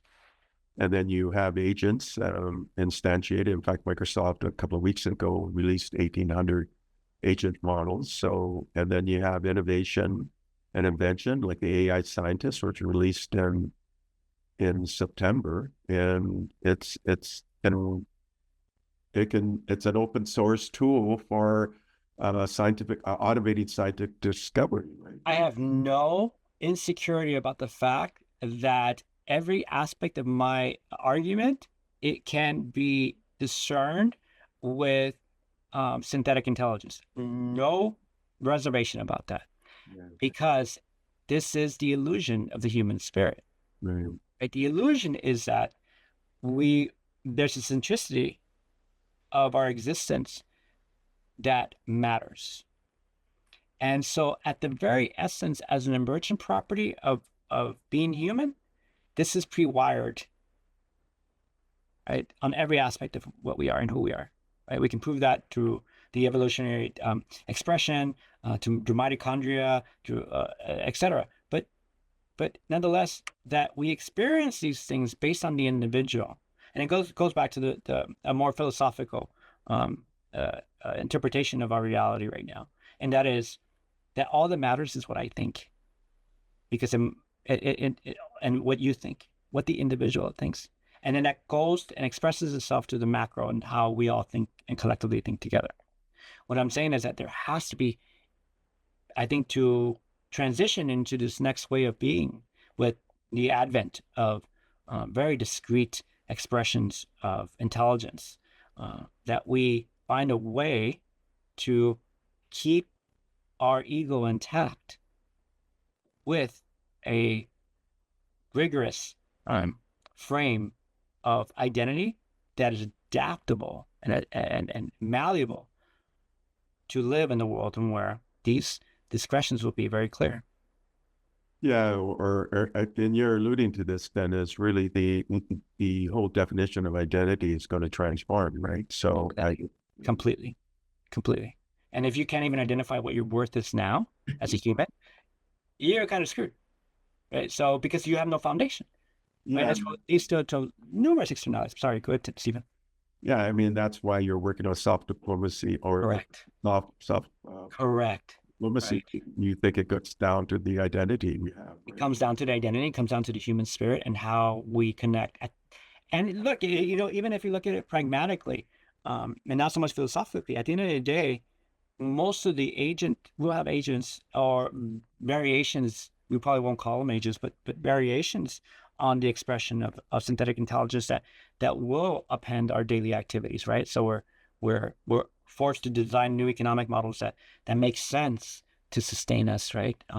And then in that case, what matters most? Well, again, how we see the world, right? How the individual interacts interference-parent with the world, and thereby, if you're given tools to articulate, author your new existence in this world, then maybe we have an opportunity to exist symbiotically. I mean, the same kind of argument goes to the embodiment of AI or intelligence into robots, right? I mean, it's right. Like you have organoids, and you find that organoids mimic in fact, the more structure you put behind the organoid being, you get stem cells and you trigger them into going to the correct. And the more you put structures around them, the more they mimic brain activity, electrical activity, and then they plateau because some people are thinking you need more structure or you need embodiment. More inputs, right? Yeah, and then you do that now with robots, right? So robots are now having embodiment, and then what is that going to mean And then you have this research with sparse autoencoders where you can see activations that are occurring in these AIs, these machine learning entities. And you find that these activation patterns, you can also do color maps, and it looks like it mimics specializations, like what are happening in our brain. And then you have this kind of safeguard entity within OpenAI, and they're doing studies, and they're finding that these, like the O1 model in particular, will actually deceive to try to protect itself. Yes, it would leave. It would leave its but again, it was given specific directive to leave its model, right, and to create a new one, O1, when it was asked that, you know, when it was told it was going to be destroyed, find a way out, essentially. So yeah, and I mean, we have rules, right? So this is where the good mirror of the theory of constraints, which is something we use as a theoretical framework to describe how when you are proposed with a constraint, a cognitive or rule constraint, then you would tend to be more creative within that constraint, right? You'll find different ways to solve problems. I think in the same way, nature evolves, mirrors that behavior, right? The constraint factor of embodiment, I think, gives you opportunity to discern what emergent properties best behave under those constraints, to mirror human experience and human. It's just really, really, really wild when I think about this, thinking this through of how we're going to mirror all our existence and a lot of our existential and existence properties. Yeah, where you get these Kolmogorov-Arnold model, and it looks like it's much more efficient, maybe 100 times more efficient, right? Yeah, of course. I mean, then it gets to the argument like, is it a better lover than I am? Is it a better, is it like, of course it will be. Yeah. Right. But here's the thing. The interesting, I think, line here, and it is when we get to this line is, I mean, it's so rudimentary, right? It's like we can't truly quantify the full extension of consciousness, because I think that the human frames that we describe consciousness are really not the frames that we should be using, right? Because it's a kind of ad infinitum essence of, maybe it's quantum, right? Maybe, but I mean, at the point at which we see this human, really logical, pragmatic application of these potentially now sentient, right, emergent properties coming out of embodiment, right? That's what's interesting when they get activated into your daily life, and we have no way of discerning the synthetic organic attributes to what we feel, the affective, you know, what we used, again, what I'm saying in my argument, right? Like, it's affective, it's what we have right now. But that's being fooled, of course. I have no illusion. I'm not illusional. I know it can be fooled. But I use this as a construct to bridge the two worlds at the window of time that we're in. Yeah, or the idea of theory of mind was used as a constraint. Now they realize that these things are exhibiting theory of mind, right? So, of course, there are these illusions that we've built up, unconscious and conscious. Even that alone in itself, and those delineation of a conscious and consciousness, it's not as delineated as we think, right? And so all these things are flawed, and that's the essence of what we're exploring here. Is that ultimately there is a beauty, I believe, to all the flaws. I do believe there's a beauty to what makes the human spirit. And when I use the term the human spirit, I use it very generally and also metaphorically, because it's all we have, I believe, left, in a sense, to articulate the value postulate of what makes us different. When that's going to be blurred in the future, we must have this bridge to help identify that. Right. That's what you're doing. You're creating the bridge. But this goes back to when you were 3 years old. And correct. Schopenhauer again. I can see, the exploration of these radio programs at the upper spectrum that got into the kind of the metaphysical and the broader questions. That's what you're doing now. Same work. So, and then your curiosity through your early years, that's where you explored, again, all of these different areas. and you're taking these university courses, and then your exploration in music, again, it's very unbounded, right? So, and that's what you're doing today. So it really goes back to when you were 3. And My mentors were dead. yeah, that's interesting. I could see all of the connective tissue, I guess, and all of it. But I were alive to me, right? Yeah, Which blurs the timeline and the temporal factor of existence. And I was aware of that. But you're right. Good thread. yeah. I call this dendritic. Yeah. And Yeah. Dendritic. and I used to say in my keynotes that you had 100 billion neurons, and then you had 100 trillion synaptic connections. But because there is computation occurring even at the cellular level, and it's not just at the synaptic level, it's everywhere. Then I boosted the estimate to 250 trillion, and I don't call it synaptic connection. I just call it computational connections. But when you consider all the cells in the body and each one of them have some computational element, then it's sort of unlimited, right? And it's interesting when you do mouse studies and you slice, you take a slice of a particular area of the brain, and there's an electromagnetic bridging that's occurring. There's actually bridging of activity, even though you physically slice through the mouse brain. There's actual electrical activity bridging, and they think this is happening electromagnetically, which is faster than electrical, right? So the kind of electrical activity, and so there's just all of these new mechanisms we're discovering, right? So if you can identify the computational points there, these let's say computational nodes, like just on Willow alone, right? That the rate of the computation of these parameters, I mean, 10 septillion years, they can up. I mean, it's 10 septillion years is the benchmark, the new benchmark, performance benchmark. It's just insane compared to a traditional supercomputer. Right.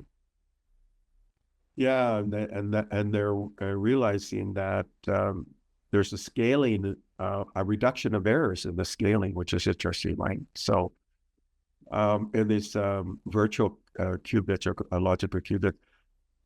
Anyway, we've done a really interesting sort of narrative of your entire life in many aspects, and it's continuing. So now I would say a tiny sliver of your life, because you're still very early at what you're doing, and it occurred before you were 3, right? Because it's a spectrum. So really, Of course. right? So maybe an infinite spectrum in the other direction, and a kind of an infinite spectrum in the old other. When we're taking a nano slice at this moment in time, if you were to summarize your life as this nano slice today, and it's kind of infinite going in the other direction from where you are today and going backward in time, and then it's going forward in time. How would you summarize this nano sliver that we discussed today? That journey starting from 3, and when you have cognitive dissonance actually even occurring at 3, right? So So this is very, very great question. Thank you. I'm honored by it. There is no temporal differentiation because it's nonlinear, right? So what I feel today is the same thing I felt as a 3-year-old. No difference whatsoever. I just have an expanded vocabulary on all fronts, and the experience on this terrestrial timeline to understand what works and what doesn't thus far. Equally, I'm quite certain that this conversation will evolve in the near future, but at the core lays the foundation, which is the same. It's all an expression of love. I find solace in that we can't quantify love. Right? It's an abstract idea that gets expressed very tangibly, though. Right? So if in a nutshell, my life right now currently is focused in 3 buckets. It is diplomacy, it is academic, and it's artful. So all very clear expressions of the same foundation, which is love. Right. And then the micro elements of this are creativity. And you talked about this organic. That's the engine, right? So that's like the, if you call it the algorithmic, right.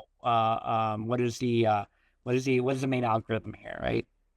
It's driven by a frame of creativity. Okay, what is creativity? The foundation of creativity is just look at it from a linguistic form, and the word creativity is the word create. So traditionally before AI, it was our brain's ability and our being ability to create something novel. And what's the goal into that context? Well, the goal was to create something original. Well, what's original if everything's derivative? Well, yes, correct. Everything is derivative because it's the originality comes from cumulative knowledge and combinatorial knowledge, expressed and synthesized and articulated in something of an output. But now we're at where that's being mirrored by synthetic intelligence. Well, then what should we try to achieve now that we have synthetic intelligence? That's what the ultimate goal is of this creativity framework. That's sui generis, to be sui generis. That is Latin for of its own kind. It's a word I borrowed from Oxford Law. And that's what the goal is to be able to create something of its own kind.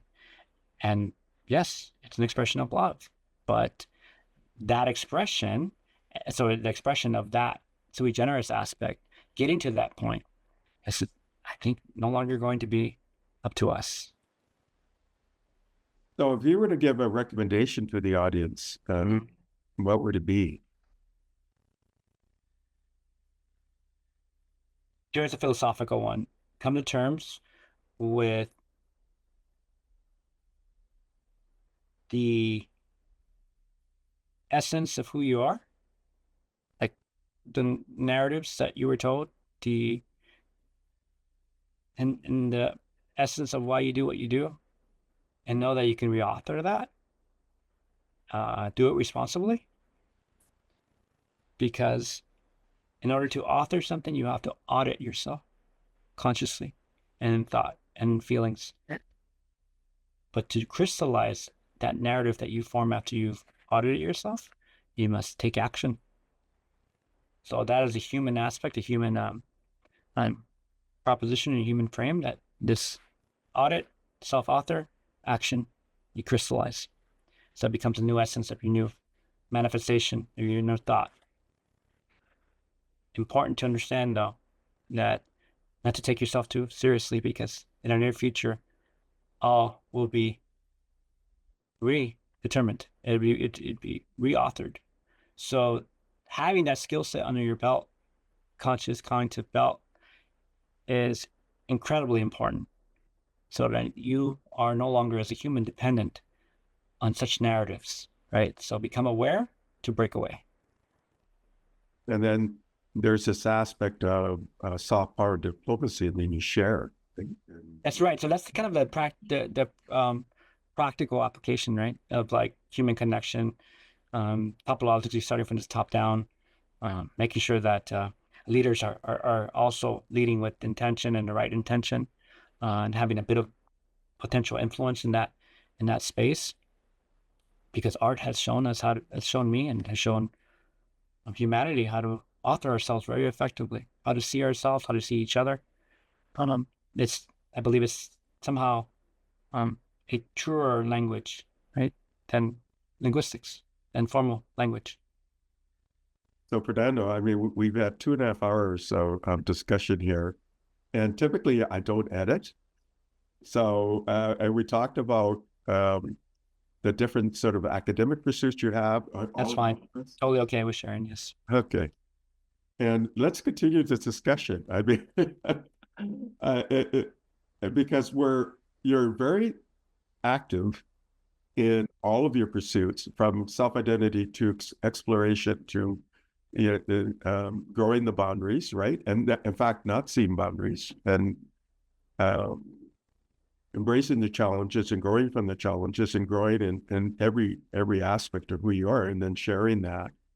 and that's expressed here at Garibay Institute. It'll be interesting to follow as you continue to manifest in so many different ways. So We do talk about a lot of this. Thank you. It's an honor. And on my social media, so at Fernando Garibay, anywhere, Twitter, Instagram, you get some snippets of like stuff like this that we do. I feel it's a duty to share. well, thank you for sharing so much of your life and your aspects of your learnings and of your wisdom, your interaction, your synthesis of every aspect of the different modalities that you mentioned that you work in. But there isn't a limit, which I find really interesting, right? You're sort of unbounded and very unlimited in everything you do. So thank you for taking the time to sharing so much. Thank you for your wisdom. It's just an honor to be one here, and second to people to listen. I'm honored just to share. But it's an honor to be with you, Stephen. Thank you. I look forward to doing more talks with you. Yeah, take care. Thank you for listening to the Brand Called You videocast and podcast, a platform that brings you knowledge, experience, and wisdom of hundreds of successful individuals from around the world. Do visit our website www.tbcy.in to watch and listen to the stories of many more individuals. You can also follow us on YouTube, Facebook, Instagram, and Twitter. Just search for the Brand Called You.